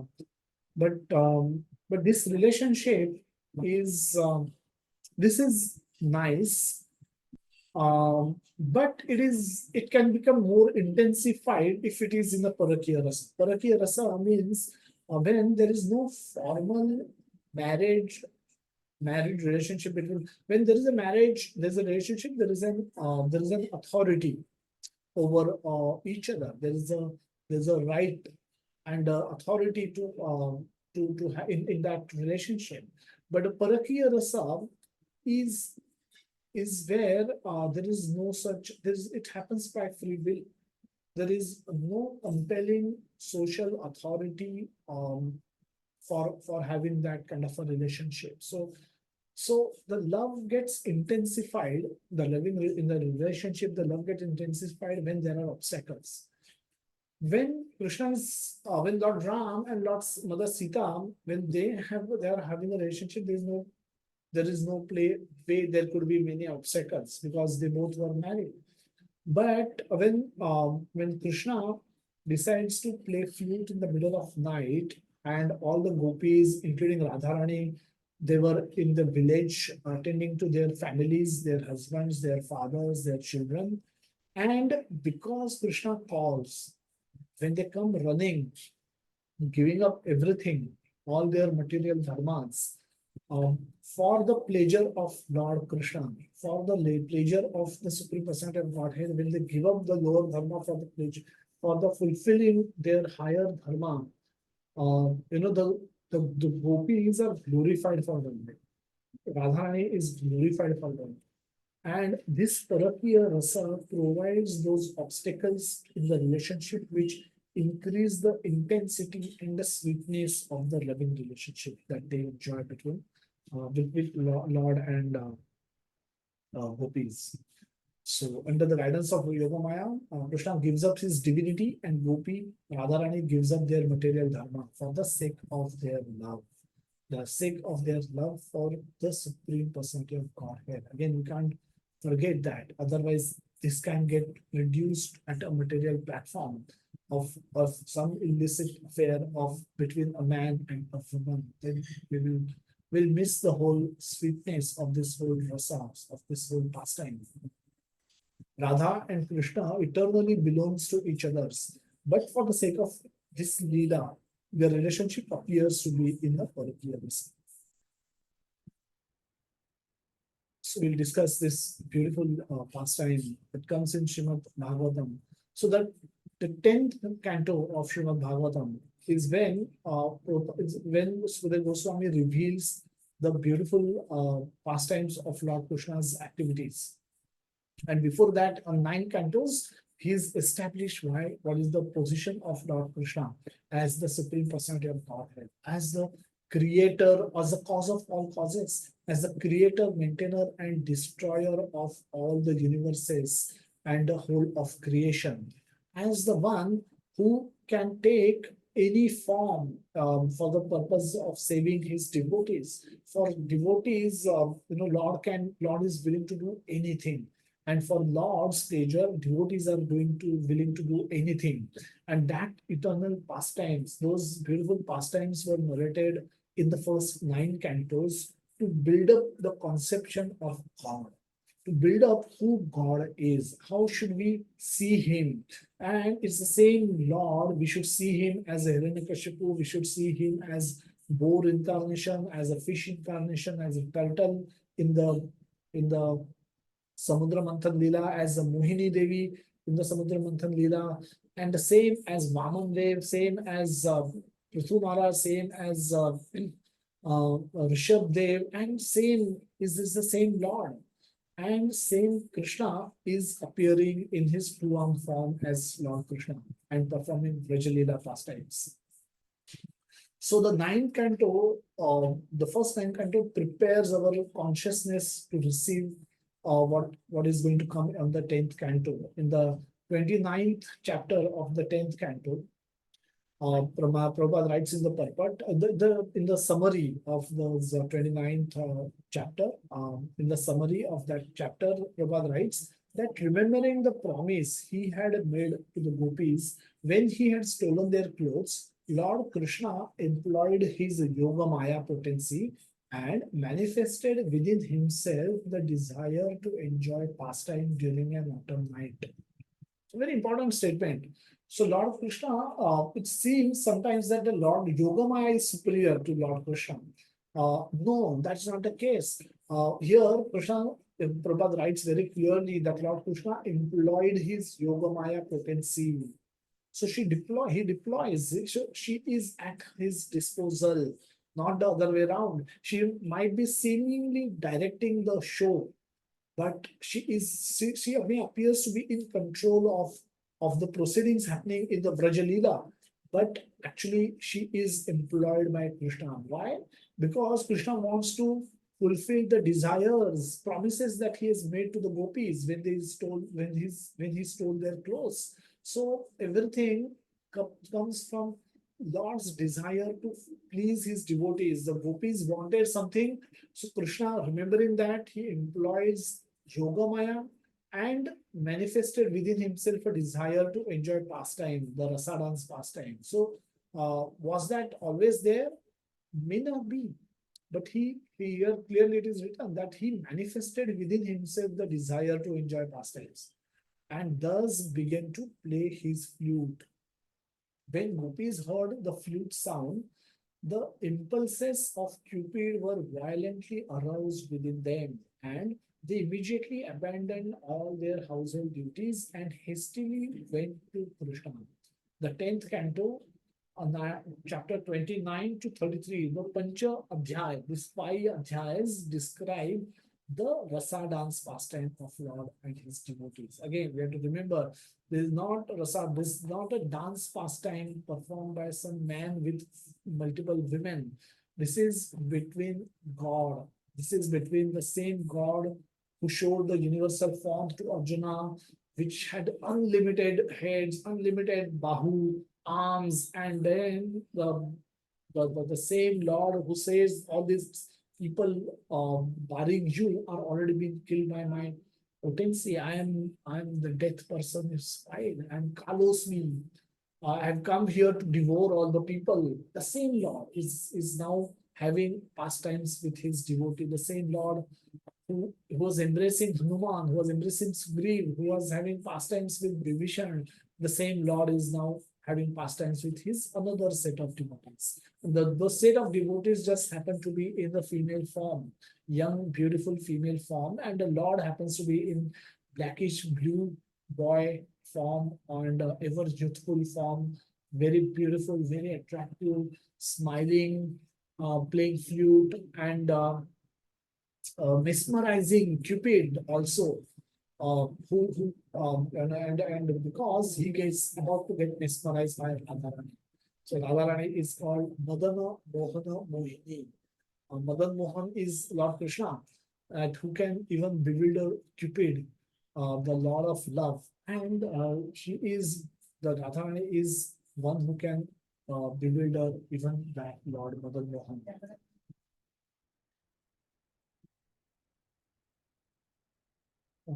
But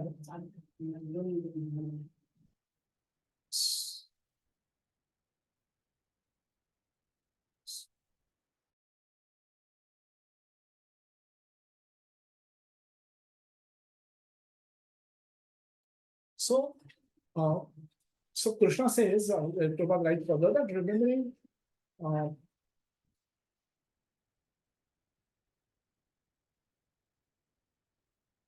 sorry. So, so in the Srimad Bhagavatam, this is the only words when the word Radha is spoken by Sukadeva Goswami.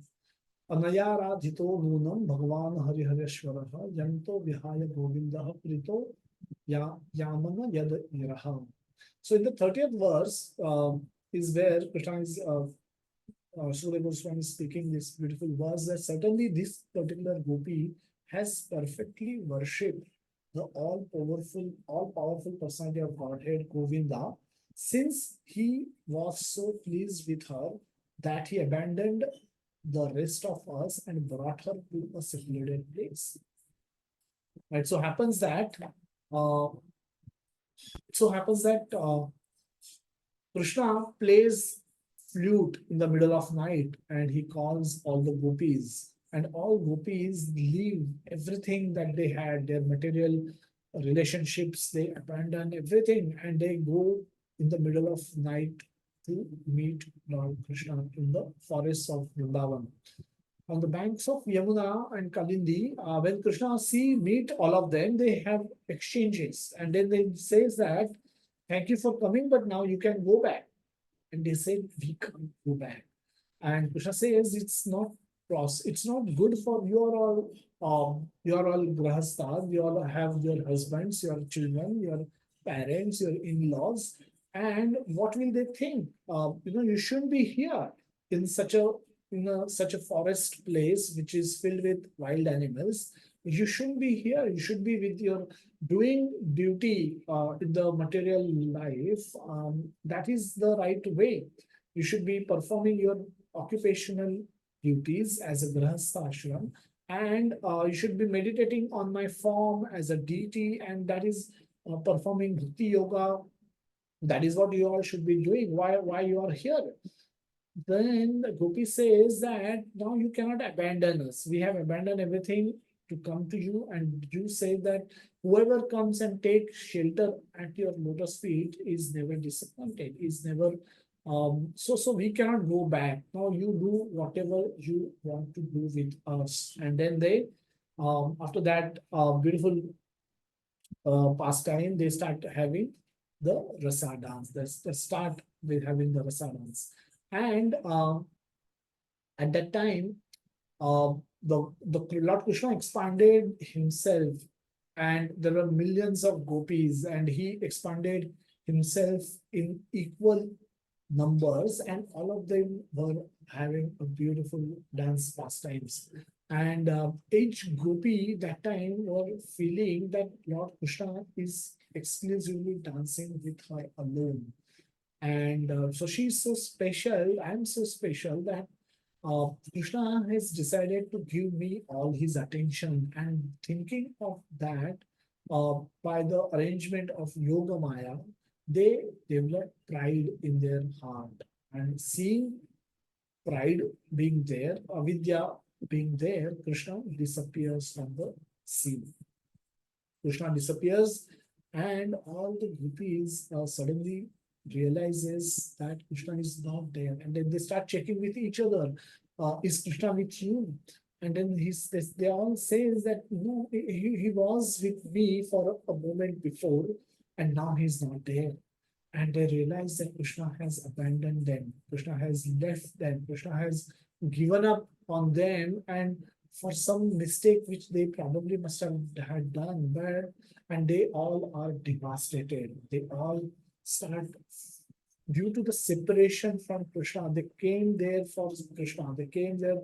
They all came there with a desire to serve Lord Krishna for the pleasure of Lord Krishna. They came there, they were abandoning everything that they all possess. And now Krishna has left them and gone. So they all they come together, and then they start searching for Krishna. They become transcendental detectives, and they start going into the forest searching for Krishna. Now, Acharyas explains that the the they're simple village girls.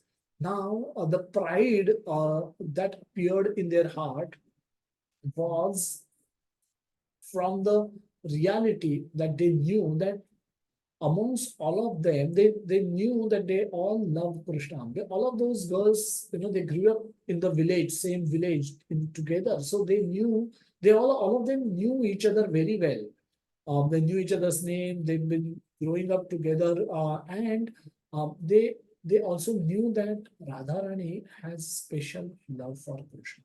So if Krishna is dancing with all of us and also dancing with Radharani, which means he's giving us equal space with Radharani. And at some stage, they knew that's not right because Radharani's love for Krishna is supreme. Krishna's love for Radharani is also supreme, and we are not at that level. We should be treated equally with Radharani. And with that mood, when they realize that's been done, they develop pride. And because of that pride, Lord disappears from the scene, and then they realize what the mistake they've done. And then they start searching for Krishna everywhere, and then they realize that amongst them, one gopi is missing. Not everyone was present there. And that missing gopi is none other than Srimati Radha. And then they realize that Krishna has not gone alone. Krishna has taken that Srimati Radharani with her. And that Radha, who had such a beautiful, who has loved and served Krishna in the best possible way. The Govinda sense is pleased with her that he abandoned all rest of us and brought her to the secluded place. So they start searching.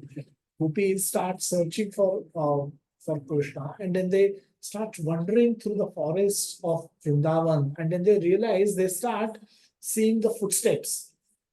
They spot the footsteps, and then they're interpreting, they're talking to one another. Oh, these are the footsteps of Krishna. Our Krishna has gone maybe through this way, but he is not gone alone. There are somebody. There was someone else as well. So someone else is there with Krishna, and he's abandoned all of us and taken that some special person amongst all of us to a secluded place. He's taken her alone to a secluded place because he has special affection for her. So they all realize that she's Radharani, none other than Radharani. She's been given special attention by Krishna by taking her deep inside the forest alone and by abandoning all other gopis. Now they start searching for both of them. They realize that now we have to search for two people, Krishna and Sri Radharani. So as they walk along the path, they notice that at some place the second footsteps disappears, and they conclude that they are seeing things, and then they are with inference they are drawing conclusions that maybe this is where Lord Krishna must have lifted this gopi. Maybe and then at some other place they see that the foot are there only one foot, but those foot impressions are very deep in the sand, which means maybe he's lifted that Radharani and he stood there for maybe for a long time. Maybe they were trying to pluck a flower from the nearby branch, and he must have lifted her from behind, and therefore by their weight the impression in the sand is very deep. Now, like that, they go on investigating, and on the other side, Srimati Radharani, she becomes extremely pleased by knowing that Lord Krishna is taking her deep inside the forest, and she's been given the special attention, special association by Lord Krishna. By seeing that, um, but simultaneously, Radharani is also aware that that Krishna has disappeared from the scene of Rasana. So where on the bank of Yamuna, all her sakhis are present, they've abandoned their homes, their husbands, their children, and come in the middle of night to be associated with Lord Krishna, and he has abandoned them. What would be their state? What would be their state of mind? What would be happening? What must be happening with them?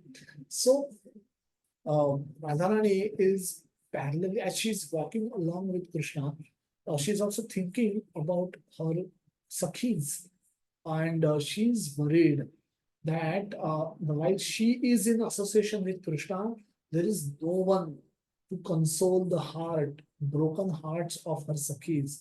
And now she's slowing down Krishna. She's trying to slow Krishna down by saying various things, by showing him various things, asking him some questions that what is this, oh Krishna? What is this, oh Krishna? Krishna, I want this. Krishna, can you give me that flower? Krishna, that flower is so high. Okay, can you lift me? So she's killing time. She's spending more time, so hoping that the gopis will come and find them. And then Krishna lifts her from behind, and then she tries to pluck the flower from a branch which is very high. Now, Krishna is also not acting as a god.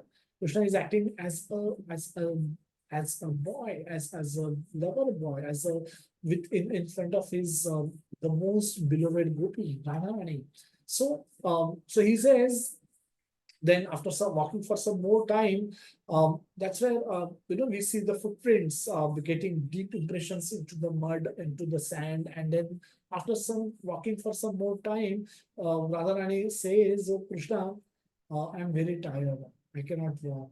Now Krishna says in a very stern voice that, "Oh, you are queen of Vrindavan. You are Vrindavaneshwari, and you want a palanquin, but I can't arrange palanquin in the middle of night, in the middle of a jungle. So if you will have to walk. You will have no other choice but to walk with me, even if your legs are paining." Now Radharani is sitting down and she sees on the other side, and then she sees she sees the direction where Krishna was standing, and she realizes that Krishna is gone from the scene again. Now she's alone in the middle of the entire jungle. She's been brought inside the jungle by Krishna, but now she's alone. Krishna has left her as well.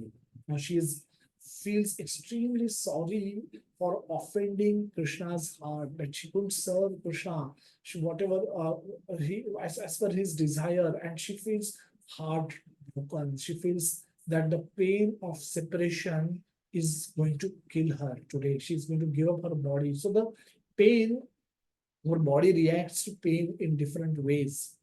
At times, our body will have a shutdown mechanism to save ourselves from pain. So pain, we can tolerate some pain, but not a lot of pain.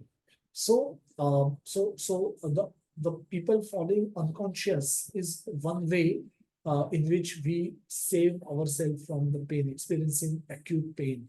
And Radharani realizing that Krishna has left her, and at least those gopis have each other with them, but she's all alone in the middle of night, in the middle of a jungle in Vrindavan, and she just faints unconscious. Now gopis are searching for Radha and Krishna. They come searching and they find Radharani alone lying on the ground. And it brings her to the consciousness, and then they start searching again. That by knowing what has happened, they again start searching Krishna by their own effort. And then Krishna appears there as Lord Vishnu in the four-arm form.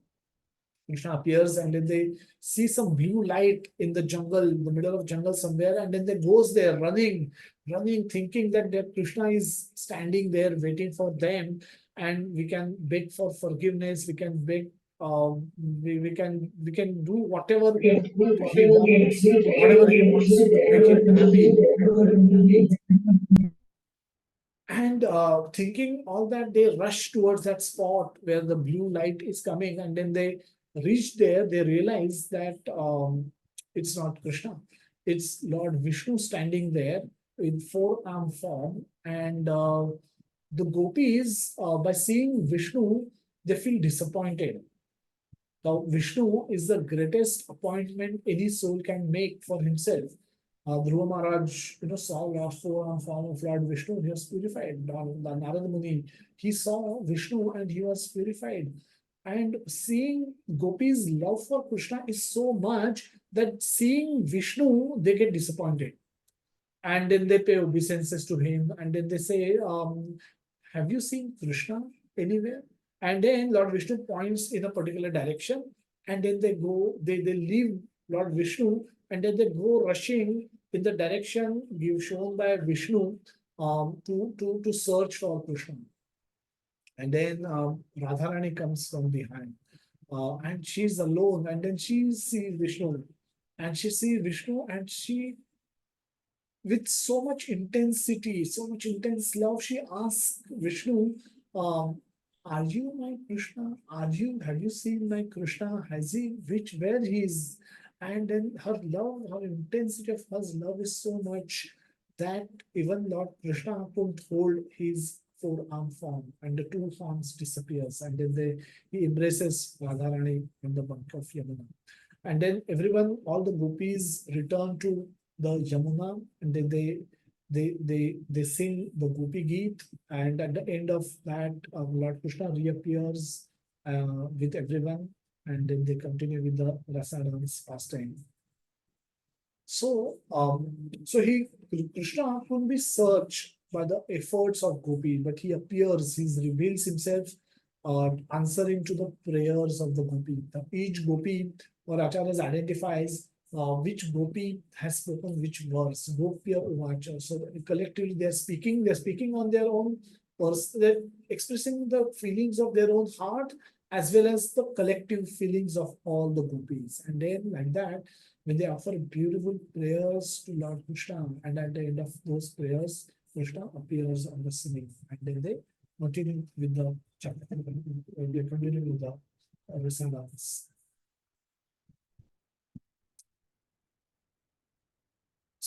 Srila Prabhupada, so what we see common in the pastime is that the, the Brajavasis don't take delight in possessing Krishna. Now, Krishna is the greatest object that they are all searching for.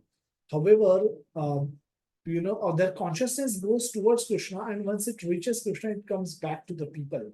Like Radharani, when she got exclusive association of Krishna, she started thinking, what must be happening to my Sikhis? They must be devastated. They must have left their bodies.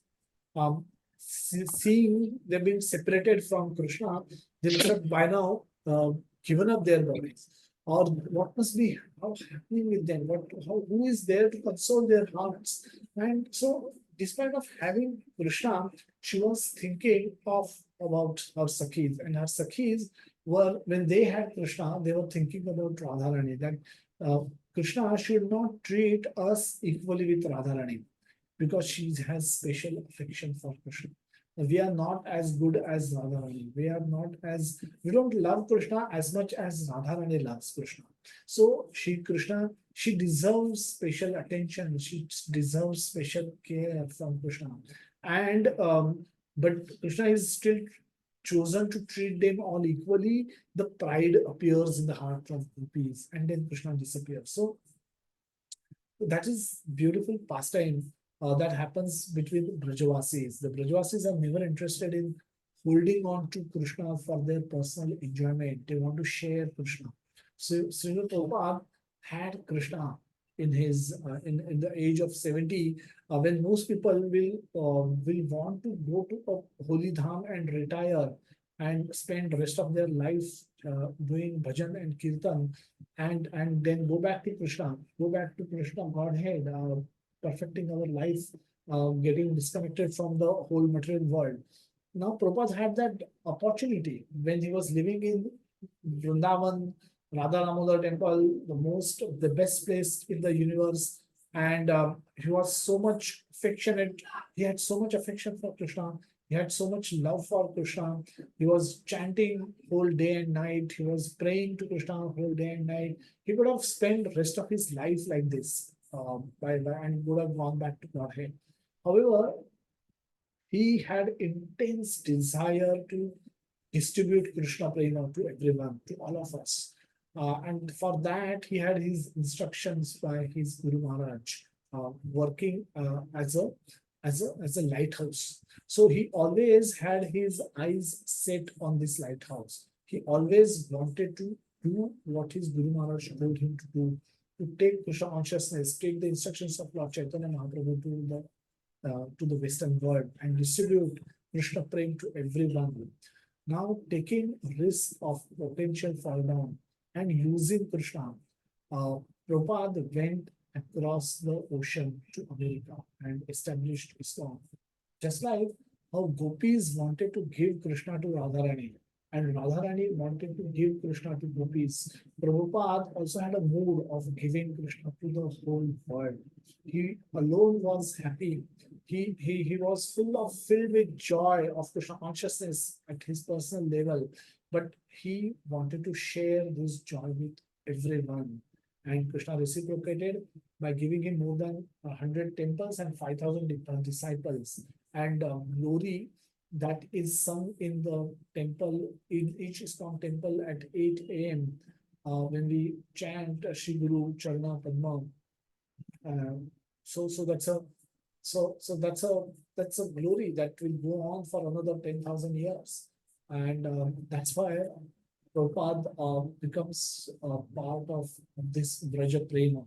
He's distributing the same Vraja Prema that gopis possess for Radharani and Radharani possess for other Sakhis. And Lord Krishna reciprocates with both of them in equal intensity and in the most beautiful way that we know as a rasa dance pastime in the Krishna Lila. So, to conclude our discussion on the Nectar of Instructions, the goal of life is attaining Krishna. Process to be followed for this is Bhakti Yoga, devotional service. Need a bona fide guru to practice devotional service. To understand and learn the principles taught in Bhagavad Gita, how to apply them in our day-to-day life can be taught by a guru, a bona fide guru. A guru who knows the way, guru who shows the way, and guru who walks the same way. He is bona fide guru. He shouldn't be doing something else personally while talking on the dais, something else. No, that's not a bona fide guru. Bona fide guru should be able to control his mind, body, and senses, and he should be attached to Krishna. And he will teach us to do the same. Control our mind, body, and senses, and develop attachment to Krishna by practicing Bhakti Yoga. One must learn to deal with devotees with love and respect. If we wish to progress in bhakti, not all devotees are at the same level. We should know where we stand and where others stand, and we should know how to interact with them according to their position. And that is essential for us to progress in the path of bhakti. The sum and substance of all Vedic instructions is to develop constant remembrance of Krishna 24/7 and develop service attitude towards Lord Krishna and devotees. The process of hearing and chanting is to facilitate us cultivate that consciousness. That consciousness, which is there in the gopis, amongst all pure devotees, gopis have demonstrated this consciousness to the highest level, and amongst all gopis, Srimati Radha Rani is the topmost because her devotion to Krishna is topmost, and her kunda in Govardhan is the most sacred object in the entire creation. And by bathing in that, with the water of that Radha kunda, by following all the rules and regulations, performing under the guidance of devotees, and then bathing in the Radha Kunda, with the water of Radha Kunda, the love of Krishna can aroused in our heart, just like it is there in the hearts of the gopis. A similar love can be aroused in our hearts as well, and from then onwards, we will just like we will not be able to forget Krishna even if we so desire to. Krishna will become our life, and Krishna will take us back to his kingdom, his abode at the end of our life. That can be the perfection of our human form of life. Nrityam Prabhuji specifically asked me to give some questions at the end of this session. As we conclude this discussion of this book, request you all to attempt answering these questions. I've given 4 questions. You can send your replies in a Word document, and I'll be happy to go through those and give you some feedback. So I hope all of you would have attended most of the sessions. If not, some of these sessions are available on the Google Drive on the Zoom drive. Today we couldn't record on the Zoom drive because of its memory is full, but I'll delete some of the files so that I'll be hopefully able to upload this particular session on the Google Drive as well, on the Zoom drive as well.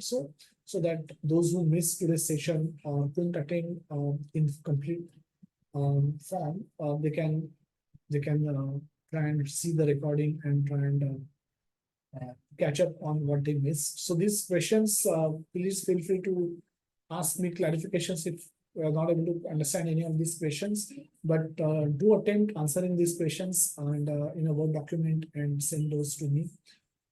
As we spoke, we'll have a separate session by Narita Prabhuji next week, next Sunday. We'll not have a regular session. We'll have a question and answer session, and that will be taken by His Grace Narita Prabhuji. He's agreed to give 2 hours to our group. So please think of questions. What's stopping you from becoming a nice devotee? What are the convictions that are missing in our life? What are the obstacles that are preventing us from becoming a devotee? What temptations hold us back from performing devotional service nicely? Which hurdles, when they come up, our faith becomes weaken, and we are not able to chant and read with the same conviction. What is it that we need extra to boost our consciousness? So we can think of all these questions and many more. Avoid asking very personal questions, because you will be answering those in the group, and at times might not be proper. But avoid ask questions. Think of questions and keep them ready so that you all can either share those with me in advance, or you can ask them as Prabhuji will open the session next week. So we'll pause here for a moment to see if anybody has any question or doubts from what we discussed today or what we discussed in the Nectar of Instructions so far. And before we can conclude, we can just pause for that, just to see if anybody has any thoughts, comments, or questions.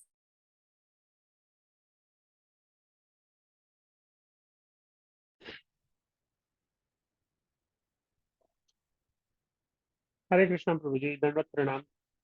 First of all, thank you for completing this second book as well for us to take us our understanding to somewhat higher level, which at least for me it is impossible to be understood in the sense told by you.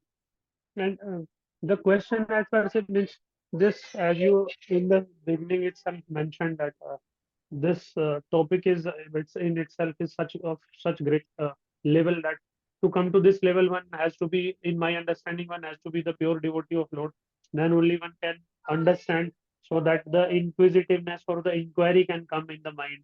Otherwise, it is. But it was for Nectarian even to hear the pastimes of Lord, as you mentioned the whole lot of Ras Leela. And one of the devotee was mentioning the definition of Ras. That is actually, as per his words, he says that actually meeting of soul and super soul is called Ras, and that can never be compared with the materialistic platform. So you beautifully mentioned that the as per means in Nectar of Instruction, I couldn't get this any kind of question, particularly in today's uh, session. But one question is hankering actually whenever I'm reading Bhagavatam and even the purpose of Srila Prabhupada of many books, and at many times Srila Prabhupada writes that one has to fix his mind on the lotus feet of Lord Krishna to advance in the on the devotional path.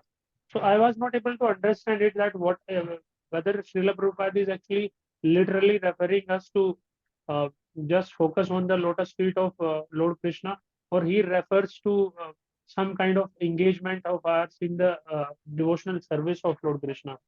Because even Srila Prabhupada has not elaborated on that, means he has just mentioned, and I read it almost 5 to 10 times in the third canto of Srimad Bhagavatam, that every now and then Srila Prabhupada is making that point that we should focus our mind on the lotus feet of Lord Krishna.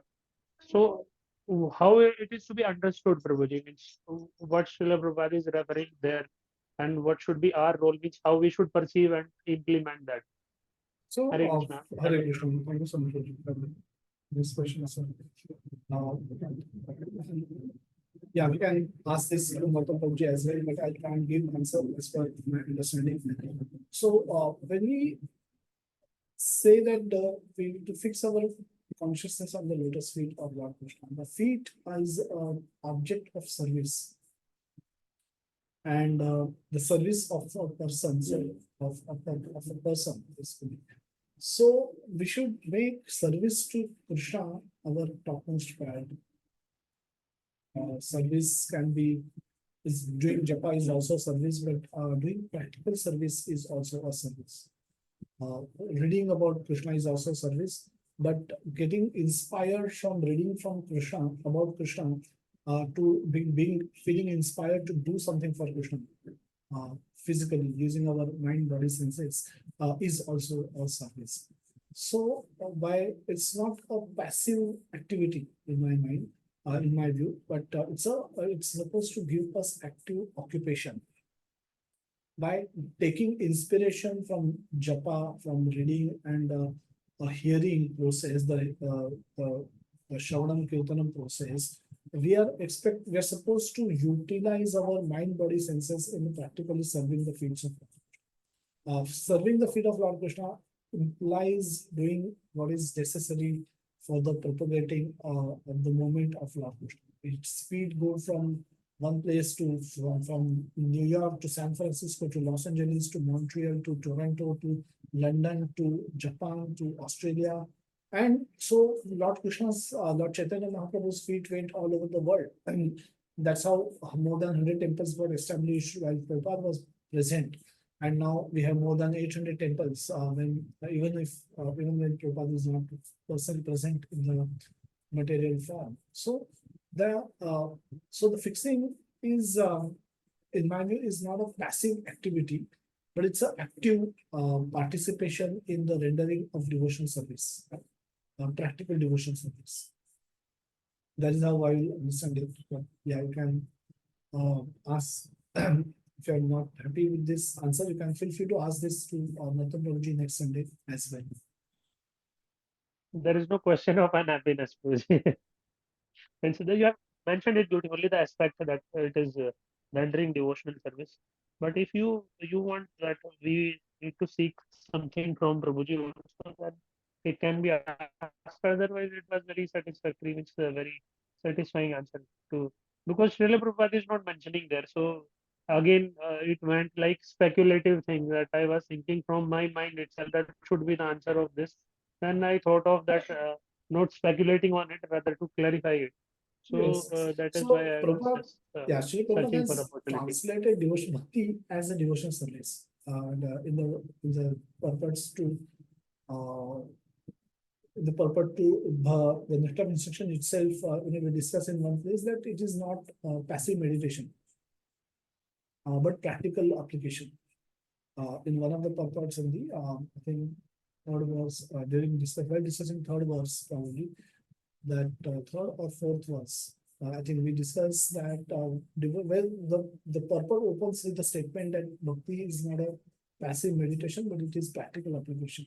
So Prabhupada's interpretation of bhakti is not passive meditation, but practical application, and he's emphasized that everywhere, and that's why his bhakti yoga is bhakti is devotion is the mind of is state of heart, and service is what is done with mind, body, senses. So that's why Prabhupada has translated Bhakti Yoga as a devotional service, which implies, which brings in itself, built in itself, the service aspect of it. Because a soul in today's times will not be able to meditate on one object for long.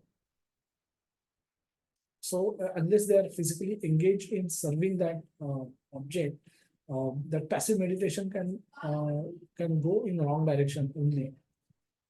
So therefore, the physical service aspect were emphasized by Prabhupada everywhere.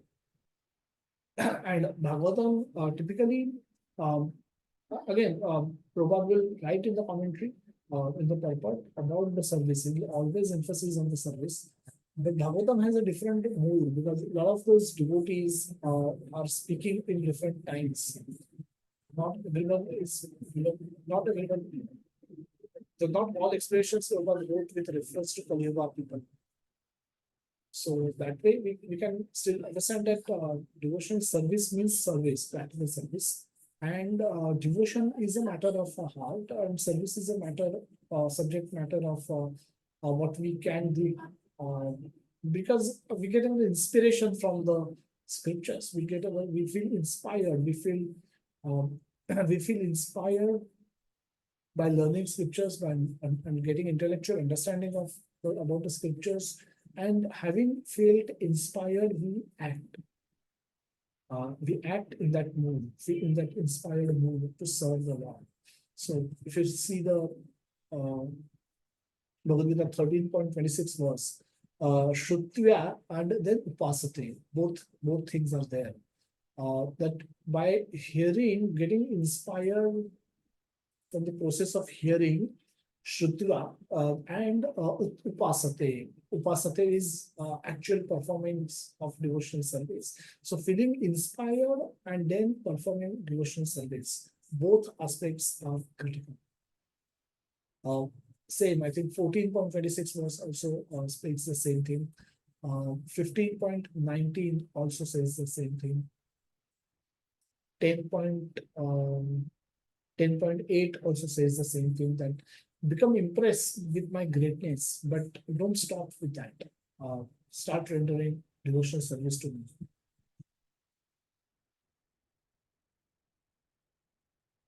So practical application, practical aspect, service aspect is very much present in all the purpose of worship.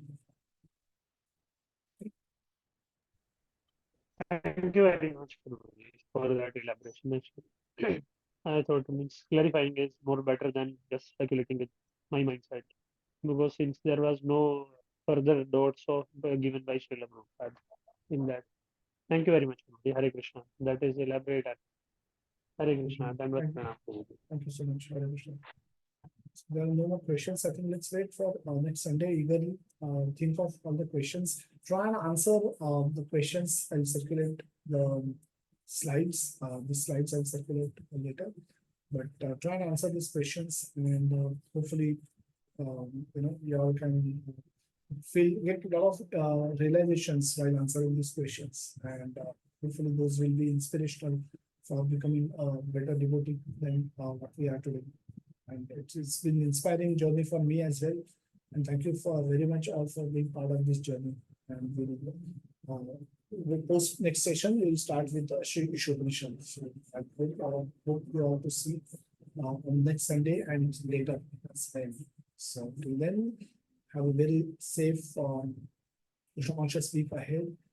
Do join Japa every day. Do join Chad every day, and try to read as much as you can, and try to be as much Krishna conscious as you can. Hare Krishna. Hare Krishna.